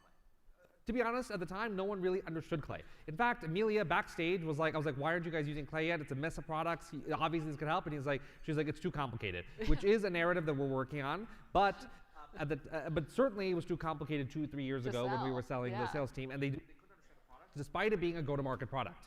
And so I was like, okay, why don't I find people like me who are like growth and ops people who are like our customers, and actually that aligns with what we're trying to do. Customer, we're trying to help them. We're trying to help them on their growth journey. It's very consultative. you know, and it's very like product oriented. And we really need that product kind of life cycle and feedback loop. Yep. And so we need, that's like the mold we were looking for. And so we tried that as the approach, and thank you so much. Hi. Okay, so we tried that as the approach, and that profile really worked for our sales. And now our sales team is 35 people. We're still hiring those people to do our sales. And of course, we have some traditional AEs. But when I was looking for a name for that, to capture that, Kareem and I were discussing it, and GTM engineer felt really appropriate. You didn't want to do FDE. Well, it's not really a forward deployed engineer, because a forward deployed engineer is almost like professional services, where they're actually going on site and setting it all up and whatever. This is a sales role, to be clear, but it's coming from a very different background and a very different thing. Now, the thing is no other company can do this actually, because it only makes sense for us because our product is Clay, and like if you're Figma, you're not going to have your designers sell Figma. Designers. Other people have this role. They're like, well, so we're also hiring a go-to-market engineer. So now go-to-market engineers, so that's what we, 2-3 years ago, that's what we started as. Yeah, and then what we realized in the market is that people were hiring people who looked like our salespeople to use Clay internally. Yeah, they're copying it. To use Clay internally as the ops team. And so what it became is, okay, who are the people using Clay and other tools like it to build revenue systems using automation and AI, to run growth experiments, to grow your business? And maybe they're building their own software internally, maybe they're using Clay, maybe they're, all of them are operating with a product and growth mindset, they're iterating quickly, they're experimenting quickly. That became the thing, and then we obviously like enabled that, empowered that, and fueled that. And now we actually even have a go-to-market engineering marketplace that we've launched to match talent to the top companies. Because now the best companies in the world, from Cursor to Framer to Webflow to OpenAI, are all hiring for go-to-market engineers, and so we are matching people in our community to get those jobs now. You're doing that for free? We're doing it for free. Wow, okay. For folks that are either hiring whatever they call it, go-to-market engineer or FD, maybe if they want to hire an FDE, the FDE thing is really just for the sales thing, so I think it's now just go-to-market engineers. But what should they look for? Because like I think the thing for me and for probably a lot of folks in this room is like, people don't have this skill. Like it just doesn't exist. Yeah.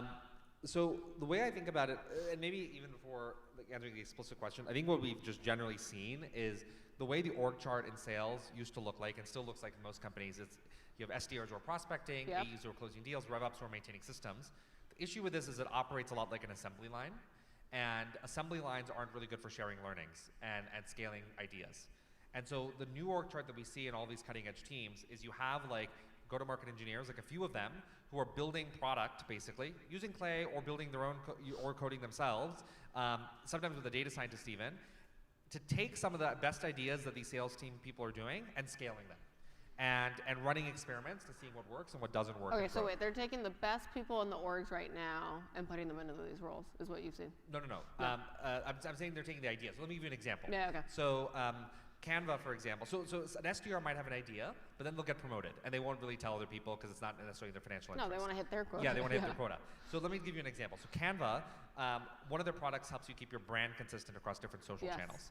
And one SDR had this idea where it was like, hey, what if we do social listening and manually find the people who are posting things that are off-brand and reach out to them? Okay. So it turns out a go-to-market engineer at Canva took that idea and scaled it. So they use Clay now to social listen across LinkedIn and Twitter. They use AI to analyze the posts to determine are they on-brand or off-brand. So if they're off-brand, that means they're not meeting certain brand guidelines. Like it's the font is off, or the spacing is off, or the coloring is off. And if that's the case, they use Clay to find the head of brand of the company. They say, hey, you just posted this on Twitter like an hour ago. It doesn't meet your guidelines in these ways. Maybe you should buy our product, right? And that's always running now. That's a play that's always running. And so basically go-to-market engineers are coming up with new ideas, some from the field, some from their own minds, running them in Clay and other products, and iterating on them in a very data-driven way. And to your last question on how do you hire for these people, first we'll help you if you ask, but B, and we have like a whole community that we can like pull from and help you with. But B, what you're looking for are people with a very like systematic mindset, very like data-driven mindset. You know, if you go on our Substack, thegtme.com, we have written like a whole like interview process for the role and like take-homes that you can copy that you can use to kind of evaluate candidates. Okay, and then just before you do the demo, like when you're personally evaluating candidates for go-to-market engineers in-house at Clay, what's the number one thing you look for?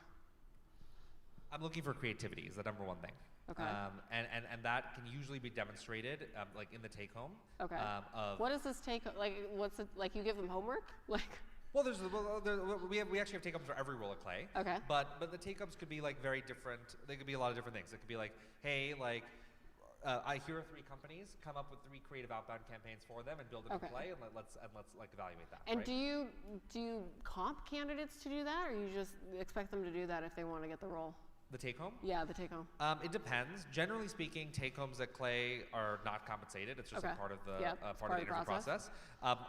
If it's for some reason particularly long, we will compensate it. Okay. And a lot of roles, like by the way, the woman Sarah you were working with, her first day was actually only yesterday. Wow. And because before that, when you were actually working with her, she was on a work trial at Clay. For 2 or 3 weeks. She wasn't even full time. Okay. She was on a work trial where we were trying her out, and that is fully compensated. Okay, and is that standard for like any role at Clay? You guys do a trial? And then in the early days, we would do work trials for almost every role. Okay. Now we don't, because now we know how to interview people and we have a better understanding. But there are certain roles, like Sarah's, where it's hard to interview for, it's hard to evaluate for in a traditional process. So we opt to do a work trial instead. Okay, let's give people a little context. So Varun's going to come to the desk. We're going to swap. He's going to do a demo. Wow, I'm getting upgraded, guys. Yeah. Let's go. Come on up here.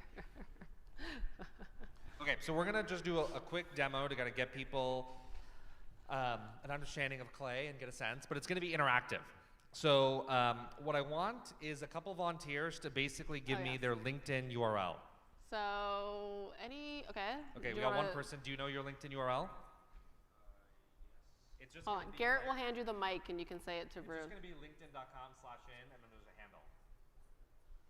I can also Google your name if you forget. Yes, please. It's Milo AI. You can search for that. How do I say it again? Spell it. M-I-L-O. Oh, you need to search Google for my. If you want to find Milo. AI. AI LinkedIn. It's like a personal brand thing. Down. Nope, that's join Milo. That one. Yeah. This guy. Okay, this guy right here. That's you. Okay, perfect. Wow, 15,000 followers. Popular man. Okay, so we're going to take this. Okay, we're going to do that. Okay, amazing. Anyone else want to volunteer? Okay, we got one person back there. Hold on, we'll bring you the mic. Do you have it or should I Google it? Sure. It's just my first name and last name. Okay. Michael, M-I-C-H-A-L dash Y-E-H-O-S-H-U-A. Y-E-H-O-S-H-U-A. Like that? Yep. Okay. Okay, one more volunteer? Yeah, whoever's closest. Whoever's closest to you. It's Francis Osifo. Francis?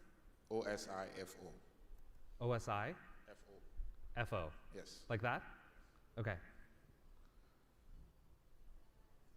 Okay, so let's get into it. All right, so basically, what I'm going to show you is like an inbound workflow. Now remember, we talked earlier, there's only a few ways you can grow a business, right? Inbound, outbound, and expanding your existing customers. Inbound and outbound are actually the same thing. It's just, where's your lead originating from, right? And so I did that form with you guys to get like something as an inbound point.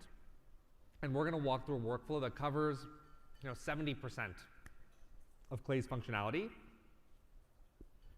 And we'll give everyone like a really good overview. Okay, so let's say you signed up for this thing. And, and we've gotten a few people here. We got Milo, we got Michael, and we got Francis. Amazing. And look, we got a bunch of information about these people. So we know we got Francis right here. He's signing up at Rada.co. He's an angel investor. He's CEO of Rada. We got a bunch of info about him. We have Milo over here. He says he's a family dad, very sweet. Founder. We got a lot of information on Milo. He's in Denmark. Okay, look, it's the right person. 15,611 followers. So still just as popular on Clay. Okay, great. So we got a bunch of information, and let's see what more we can find. So we got his LinkedIn profile, we got the companies that they work at, we got the domains, and we're getting some more information. Okay, so we know that Francis is a founder, we know that Milo is doing growth, which we know that Michael is a CMO. And we actually have all their past experiences here too. So we can search through this however we want. We know every single title and job they've ever had, basically. This is obviously like a wealth of information that we can do things with. And then we check to make sure that we know their domain is correct. And then we're actually going to find out like how senior is the role, right? So imagine someone signing up for your product. You want to know, are they like a C-level person or are they like something else? Yep. So we have like an AI column here that's analyzing the job titles to determine how senior they are, and then categorizing it into like CXO, VP, director, head of, something like that. So that's pretty useful qualification. And you can see the AI prompt over here on the right, and how it's like qualifying it into all the different kind of levels of a role. And then we see, okay, how big are these companies to help qualify it? Sales headcount, like how many people are on the sales team, that's pretty useful. We can even scrape their website and like get a bunch of information for their website. Then you can search off that and be like, do they have information on the website that could indicate if they're a good fit? As an example, last night I was talking to someone running a benefits company, and you can imagine they would want to scrape a company's website to determine, hey, what benefits are you offering your employees? Yeah. And that would be on a website. Are they giving fertility? Things like that. Then you want to get your work email. So we got Francis' email, Michael's email, and Milo's email. And we were able to do this because we have a waterfall. And so at Clay, we're able to use, we have 150 data vendors in Clay, and we do this thing called waterfalling, where we try lots of different vendors to get you the data. And if it doesn't come in the first one, we try the next one. And then we'll also validate the emails as well. And so you can see that through all of this. Like you just expanded the waterfall right now, basically. Yeah, I just expanded the waterfall, and you can see that that's what enables us to get like the highest coverage, because we try so many vendors to make sure that we are like getting the right email. Okay, so that's great. And then we want to find something about the company that we can use in the email to reach out. And so we got like the mission here for Rada and Ystep and Riff. We got like a one-liner about each of them. I can show you even the AI prompt that we wrote here. So you're writing a sentence about a company, you want to understand what they do, and you're giving a lot of constraints so that you can have a one-liner that you can include in an email. You're also seeing, okay, who their customers are. And then what I'm doing here is I'm actually going to create a meme. And so for all these people, for Francis, Michael, and Milo, they're going to get a LinkedIn message soon, and I can show you what the meme is for the meme to make it even more engaging. And I'll show you guys what the meme is too. But can you pick something that's not a meme if they don't want to do a meme? Well, I have a nice message for them too. Okay. Yes, we have like a meme for the vibes and a thoughtful line for the sales. Okay. And so, okay, so we're creating a meme here. You can see we're just actually doing a random meme selection and then taking the data from their LinkedIn profile to personalize the meme for them. Okay, so we do that. Should we look at the memes? Okay, so so this is Francis's meme. Y'all got any more of that seamless global IT onboarding? Rada's got you. It's pretty good. Let's look at Michael's. Wow, Michael, 2x exits, new categories, keynote vibes, mental riffs, pretty good. And let's look at Milo's. Let Milo build momentum, let's go. So that's pretty good. And then we're actually using Clay to do a lot more very creative research on websites to get new unique data points, right? So we are doing like GTM research. We can see what this one is trying to do. To get a lot of unique information about their go-to-market strategies that you can then use in your email outreach, right? Because hey, your outreach, this is the way you do go-to-market. Here's how you can use Clay to accelerate that, right? So it's very tailored. You also probably want to know, hey, here are some unique data points that these businesses care about, and then you can in your email be like, hey, Clay can help you and find these unique data points in these ways, right? Other qualification details or like your funding. Information, we get that from a lot of different sources. So again, you can see how we have a waterfall from Harmonic and Crunchbase and things like that. How do people sort through all this, right? So let's say this is your campaign, people are signing up. What do they do with all this next? Right, so this is basically a very comprehensive workflow to do a number of things, right? This is trying to understand who's signing up to your product, figure out if they are a good prospect, qualifying them, and then trying to score them to determine how good of a prospect, where they land. And this is, by the way, workflows that Anthropic, Figma, Cursor are all using Clay to power. And then, if they you know who they are a good prospect, you've qualified them accordingly. How do you then create some language for them over LinkedIn or email or whatever to reach out to them and get them going, you know, and then do that very quickly. And so that's what you're trying to accomplish here in like one comprehensive workflow. And then you even score it. So you have here, like here are the scores for like whether this is like a good fit, and you can like set up a very custom score. And then lastly, we're coming up with a couple of things here, right? So what you've also done is we've created a research brief for the sales rep who's gonna take the call. So if I go here, I'm gonna see Michael's like research brief, and this is like a full document that's been created for the sales rep about Michael and his company that they can read prior to their like meeting. And will this tie any of their data, or is this all just what you found on like the internet? This is all what's online. Yeah. Yeah, this is all what's online, and what they submitted in the form. Okay. And so you have so much here, right? You have non-traditional data points that you can suggest. You have like obviously a bio on them. You have like all this research that's been done. You have financials on the company. So we can look at another one. Maybe we look at Milo's. So again, like a very comprehensive brief here that you can bring up, and then that's like call prep for the rep. You can send the Slack message, and then you can see here. Here's the here is the message, and so you can send the message over LinkedIn. Boom, and then lastly, you'll want to update this in your CRM, and so you can check, hey, have they already engaged with us in any way? If not, here you go, and then updating the record in the CRM. And is it CRM agnostic? Or Yeah, we can use any CRM. Okay. Yeah. Okay. So this is basically a very comprehensive workflow for inbound that covers a lot of different bases, from qualification to scoring to CRM upload to sending them a message, and then you can pretty much implement immediately to kind of like get your inbound kind of working. And so many companies, like for example Cursor, they had so many free users using their product, didn't know who they were, saw an immediate revenue uplift because now they knew who they were, they could convert them into revenue. Yep. So it's not just, you know, like trying to get new leads into the funnel. It's also they can use it to like nurture basically inbound qualifications. Yep. Yeah. And so really, I mean, it's very flexible. Yes, totally. Inbound or taking your existing customers and dramatically upselling them, figuring out where they work, how can you upsell them there, and then putting them into this funnel and then reaching out to them. All right. Do you still want like 2 more volunteers or? To do some growth hacking? Yeah. Let's do it. Yeah. Okay. If there's 2 new volunteers, there's one there. We're gonna actually bring you up on stage. Well, let's just give them a heads up of what's gonna happen, so they know what they're signing up for. Okay. So before you raise your hand. We're basically gonna do some live growth hacking, and what that more or less entails is you should ideally have some growth problem in your business, and we will help you with it basically. Yeah. And so you would come up, tell us a little bit about your business. Tell us, like, you know, who your customer is and what growth problem you have, and we will try live to brainstorm a solution. Yeah. So with that being said, we need 2 people. So if you still want to do, okay. So 1, and then do we have another volunteer? Oh, like we have already done yours. Well, there's one in the back. Oh yes. There's 2 in Come the back. on up, in the hat. Let's do it. This guy is also very enthusiastic over here in the sweater, but maybe we only have 2. Where? The lights are bright. Come on up. Okay, what's your name? Say hi to SaaStr. Hey guys, my name is Martin. Yeah.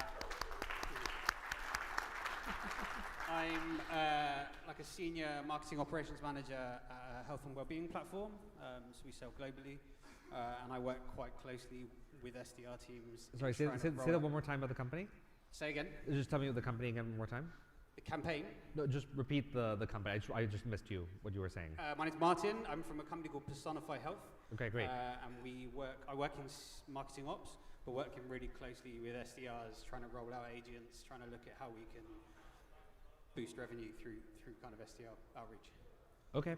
And what is like the main problem like you're trying to solve? Is it like the SDR outreach, or what is the? Yeah, I mean, for us, the main problem that I'm dealing with at the moment is kind of how we implement those kind of AI agents. We're still kind of primarily human-based. We have like 8 SDRs. The problems about kind of phasing out SDRs and phasing in agents, and kind of, you know, how to do that delicately, and the time to roll this out, right? The time to kind of like, it would be me doing this. It would kind of be building this with someone on kind of artisan or qualified. finding the time to do that, basically. Yeah. So first, I would just say that we actually don't see that many companies like firing SDRs, to be clear. Like what we actually see, I mean, even Clay, we're hiring Clay DRs, and they're using Clay obviously, but they are also they're doing phone calls, they're doing very high touch multi-threading, so they are still doing work that isn't really replaceable in many ways. But I think actually we want them to focus on their calls, like on their outbound calls. Right. If we are kind of automating mail sequences on their behalf through HubSpot. Yeah. But if we can get more nuanced, more personalized, etc., that's where we want. So I think it would be helpful to kind of understand what is the most manual work they're doing right now, and then we can decompose that to like how you can build that. Yeah, absolutely. Yeah, I think the most manual reach is a lot of discovery through Zoom info, acquiring contacts. Like they're all quite cold then, so it's kind of filling the pipeline where inbound is not necessarily bringing in kind of warmer contacts. We're bringing in top of funnel through marketing. It's kind of acquiring and finding those contacts that are like decision purchase. Got it. For them to kind of outreach to. Got it. And like the complicated bit, why it's manual is because there's like complicated account hierarchies or things like that. We've got 2 different products. We've got different like market segments. Like there's just a lot of kind of nuance in the 2 products we're selling to. So we've got kind of senior HR managers as one kind of target audience. And then we've kind of got like consultants, brokers who sell health insurance in the US as like a completely different audience. Got it. So there's a lot of nuance, a lot of different teams, etc. Yeah. Okay. So I think for this, this by the way, I think is a relatively straightforward workflow you could build in Clay. This would obviously be like different workflows for different audiences. But basically, like I actually used to work in health insurance, so I like deeply understand that market. This is a market that's actually very offline to some degree because a lot of health insurance brokers in the U.S. are working in brokerages that are mom and pop brokerages, right? So for that, what I would recommend is actually you can use Google Maps or OpenMart to get a lot of the small health insurance brokerages. Fun fact for the people, like health insurance brokerage is like a $2 trillion market and is unbelievably fragmented. The biggest players in the market are like 5% of the market, so super fragmented. So I would use things like Google Maps and stuff like that to pull it up. And then what you could do is you could take that information and you can like I would use things like Google reviews and Yelp reviews and things like that to get unique insight about pain that they're feeling. Like I don't know what exactly your product does, but maybe it helps them respond to their customers. Maybe like you could find pain for the brokerages through their Google reviews and their Yelp reviews, and then you can use that to reach out to them, and then you can use Clay to find the people who work there. Now again, because they're offline, a lot of them are not going to have LinkedIn profiles, is my guess.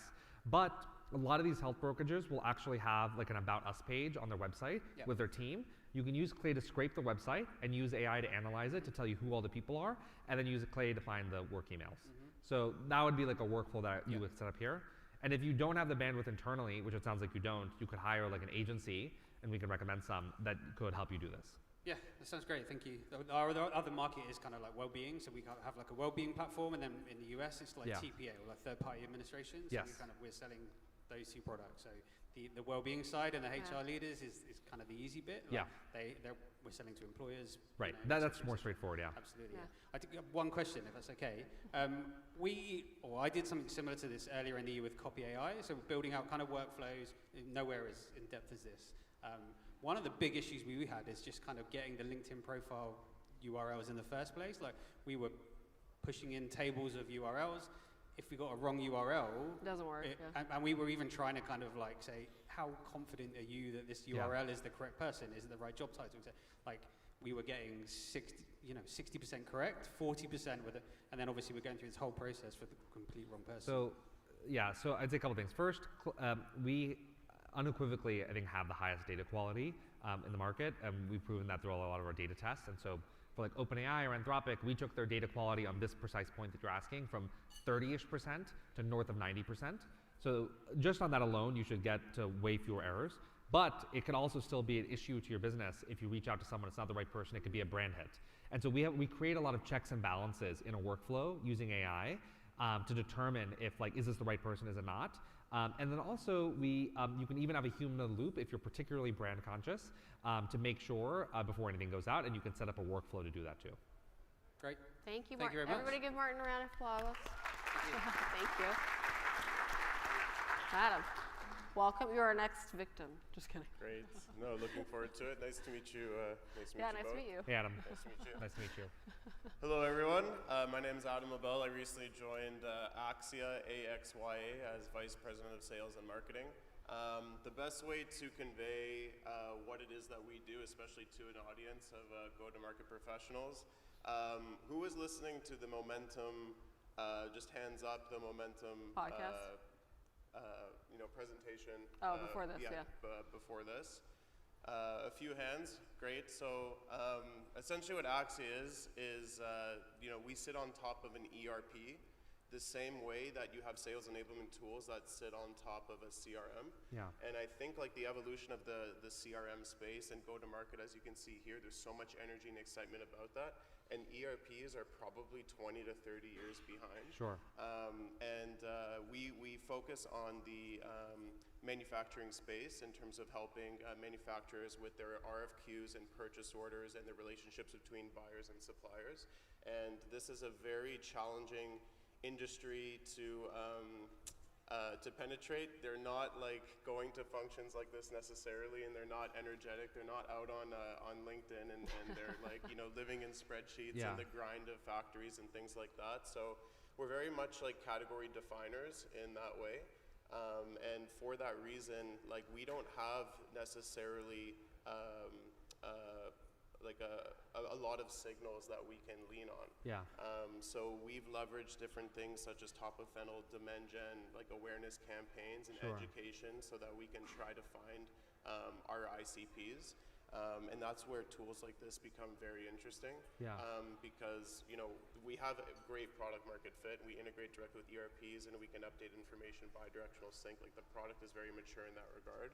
The challenge is that no one really knows that it's a problem. It's the status quo pain, like similar to Salesforce for decades. It was like reps got to to update their fields, and I think that that's the same thing with ERPs. And we really just want to be that system of action that lives on top of that system of record. I think I totally hear you that maybe I might challenge you on this particular audience on if they really are as offline as you're making it out to be, because we actually work with a bunch of companies that are in this space, and they have successfully, I can't really share their tactics, but they have found a lot of signals that work in outreach for this particular audience. But let's just assume for a moment that they are not online and they are... Maybe just to clarify, we know that there are signals out there. We just don't have the marketing presence, and we don't have tools like this to capture it. Got it. Like for example, if someone's hiring a buyer on LinkedIn, like we could reach out and say, have you considered a tool like Axia instead of hiring more buyers and things like that? Yeah. So that obviously, I think it's more like identifying what they are and then building workflows around it. But I think also in this situation, I might lean more on other like growth levers and not just outbound, because if you don't, basically brand and performance are very linked. And if you don't have awareness, like you're saying, the performance marketing is not going to work for you as well as if your awareness was higher.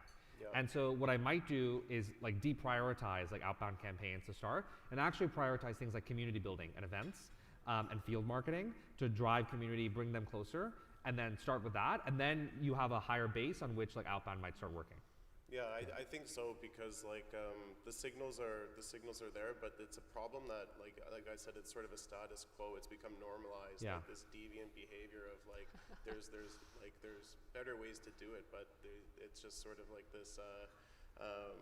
Manufacturing, they're not early adopters. Right. There's not, so it's kind of like you have to build that human connection. Exactly. Yeah. And I think that's also, by the way, there's a better way to do this. That's also an opportunity for you to build that connection, because if they're not convening, humans are innately kind of curious and connected. It's like, how can you do that? Yeah, we typically take like that advisory consultative sort of approach and just understand their business and then try to prescribe that. But I do think you can even like start like a WhatsApp group with all these people and like try to build a community proactively. No, it's interesting. Okay. Thank you very much. Yeah, thanks Adam. Thanks for coming on. Thanks, Adam. Or I'll swap you back. Okay. Let me see how much time we have left. We have a little bit of time. We have a little bit of time. So a couple things I want to dive in on, just because we've seen now like we've given people context on what Clay can actually do. So thanks for doing that. Where do you see most people, like, what's your most typical use case of the product? Is it like an AI SDR? Is it something else? Like, I feel like people only think of it maybe as like enrichment. Yeah, I mean, enrichment is definitely a starter use case. Yeah. Like, and we will like help you dramatically improve your data enrichment quality, and we will do like a data test with you, and you can use the waterfalls, and you could get very custom data points. Like Waste Management uses Clay actually, and they use Clay because this is a very custom, unique data point. Yeah. They want to know who their customers are, so they use Google Maps to get satellite images, AI to analyze the images, to determine like what color the trash cans are outside people's houses, to look and see if that's a very unique data point that a vendor is never going to have. But what are they doing with that? They're like, and then you they're like, need okay, more they're using a bins. competitor, Yeah. or they're using us, and because they sell through a lot of subsidiaries, so they don't actually always know who their customers are. Okay. And then if they're not using them, they can then market to them in different ways. Got it. Okay. So that's a very unique data point. Yep. That's a starting off point. And then you can also use Clay on top of that to do very creative growth campaigns. So that could be, hey, I'm using direct mail campaigns to send customized cookie jars or whatever to people, or I'm doing like very personalized, targeted outbound campaigns, or I'm converting inbound like the workflow we just showed. Yep. And those are like more standard use cases of Clay. Okay, so you've talked a little bit about like inbound and outbound as like a total go-to-market. Yeah. So for you guys, like because you are an AI company, where do you have maybe guardrails or just rules on your internal team on how they can use AI? Like, are you like, do whatever you want with AI, or like, what's the status I would quo? say we're like pretty agnostic. Like we try to let people, we're very bottoms up. And so if people want to use Cursor or this or that, like we're very open-minded. I will say, like, I think we are less, we're an AI company, we're obviously, it's very like forward-thinking company, very progressive. I will say we're less, I think basically there's a lot of talk on the internet of like AI is the default for everything. Yeah. And like you see the new like Open Door CEO and they send the memo, or the new Shopify CEO, they send these memos and they're like, use AI or you're not going to be here at all, you know? And I don't think that's necessarily the right approach. You know, in marketing, for example, marketing is all about standing out. You know what large language models are all about? Not standing out. They're all about reverting to the mean, actually. And that's literally what they're doing. They're synthesizing a lot of information and giving you kind of a synthesis of it. And so if you use it for writing or marketing, you are kind of defeating the whole point of marketing. In coding, you know, it's great, all these AI coding products in Claude and Cursor, whatever, are great products. But the issue and trade-offs with them is our engineers like understand less of the code that they're actually writing, you know, or making more mistakes, issues, can't debug it faster. You know, so there are all these very like tricky trade-offs with all this that I feel like people don't talk about. And so, for example, we don't really want our team to use Clay for writing internally and for marketing. Like we want that to come from the soul. Okay, but do you use it for sales? I mean, we use Clay to do like pre-meeting notes, right? We use Clay to automate highly targeted outbound campaigns. Okay. But the humans are coming up with the creative ideas to iterate and experiment with. Okay, understood. And then when it comes to recruiting those humans, how many are you guys now? We're like 250 people. Okay, so of those 250 people, how many did you have to like, did you train everybody on Clay? Like how many kind of got it? Or like how did you hire for something that's like, it's not really out there in the market, right? You're like, okay, I'm gonna go in kind of dark. Yeah, well I mean, you only kind of need the Clay expertise for the customer facing roles. And for everyone else, we have like a Clay boot camp that you go through at the beginning of at the beginning of the company when you onboard and you learn the product and you learn everything. But look, I think what we're looking for is like underlying skills. Like, are you technical? Or do you like playing in tools? We have a take home that's about Clay usage, right? Do you have a systematic mindset? Are you data driven? All these kind of like core attributes. And then we evaluate for that and we hire for that. And then we have like a rigorous kind of take home and interview process that tests for that. Okay. Because I know you got to do a podcast in like 2 minutes. So maybe like. We got time. We got 5 minutes. Yeah, okay. A couple last questions then. When you've hired people, has there been anything that stood out to you the most? Like, is there an attribute, something where you're like, okay, I know this person, take-home test or not, is probably going to meet the bar, and this person is not? I actually try not to think about a bar, per se. Or like a gut feeling, no? You're just like... There are things when I meet someone that stand out. Sure. And that are like, okay, this is interesting, and we should spend more time here, you know? And what are some of those signals, right? Like maybe it's creativity and creative ideas. Maybe it's they've taught me something in the conversation. Okay. Maybe it's like the sheer passion for the product, and they've demonstrated that by going deep on the product and explaining all this feedback. We're deeply understanding our vision in a way that very few people do, even our own employees do sometimes, you know? And so there are these like things that can stand out when you originally meet someone. But ultimately what we're trying to do is just evaluate fit, right? And so for example, like, and like other unique things that you don't expect, like we hired a head of recruiting, but the head of recruiting is like a quasi-engineer who taught herself how to code because she was an engineering recruiter and was trying to build empathy and like builds like Salesforce integrations on the side and stuff. And like you don't see that often in a recruiting leader, you know? And so like there are unique attributes that you try to pay attention to, but it's a little less about like, do they have this quality or that? It's more like, and we have values that we care about, like low ego and negative maintenance. But really what it's like, we're just trying to understand who the human is and try to get as much information about them as possible and try to map that to what we need and like see if this fits. So actually we hire a ton of generalists, but none of them do generalist roles in the company. Everyone commits. So that's why we have archaeologists doing customer success and farmers doing sales and whatever. People like we find kind of the unique people who are passionate, and that's where there's alpha in hiring actually, when you find unique people who don't fit. But then like looking deeply to their underlying qualities and how you can translate that to the work you need done. And just taking one step back on that, like when you open up a role, how many applicants do you get on average? Like a ton, right? A ton, yeah. A ton. Yeah. So how do you weed from like the thousands of people that are signing up to each role to even get to that stage where you're like, okay, we're gonna take these 1,000 people, maybe go down to what, 20? Well, to be honest, a lot of the people, like, I mean, we use Clay to automate the evaluation of a lot of the inbound candidates, but also people reach out to us in different ways, right? And you can stand out, and like, and we see that like to fill a lot of the roles too. So that's kind of how it's. Okay, so most of the time it's like you have a job posted, but you don't actually expect people to like apply. You know, you're like. I mean, people do. People apply, and we have you hired anybody though? Yes, from like of course. That? Okay, yes, we definitely have, and we do dutifully like look through it, but it's a lot of noise. It's a lot. But usually the people who apply also do something else to help them stand out. Okay, so they're kind of, but like to just explain this. Like, how do they get the ethos already? Like.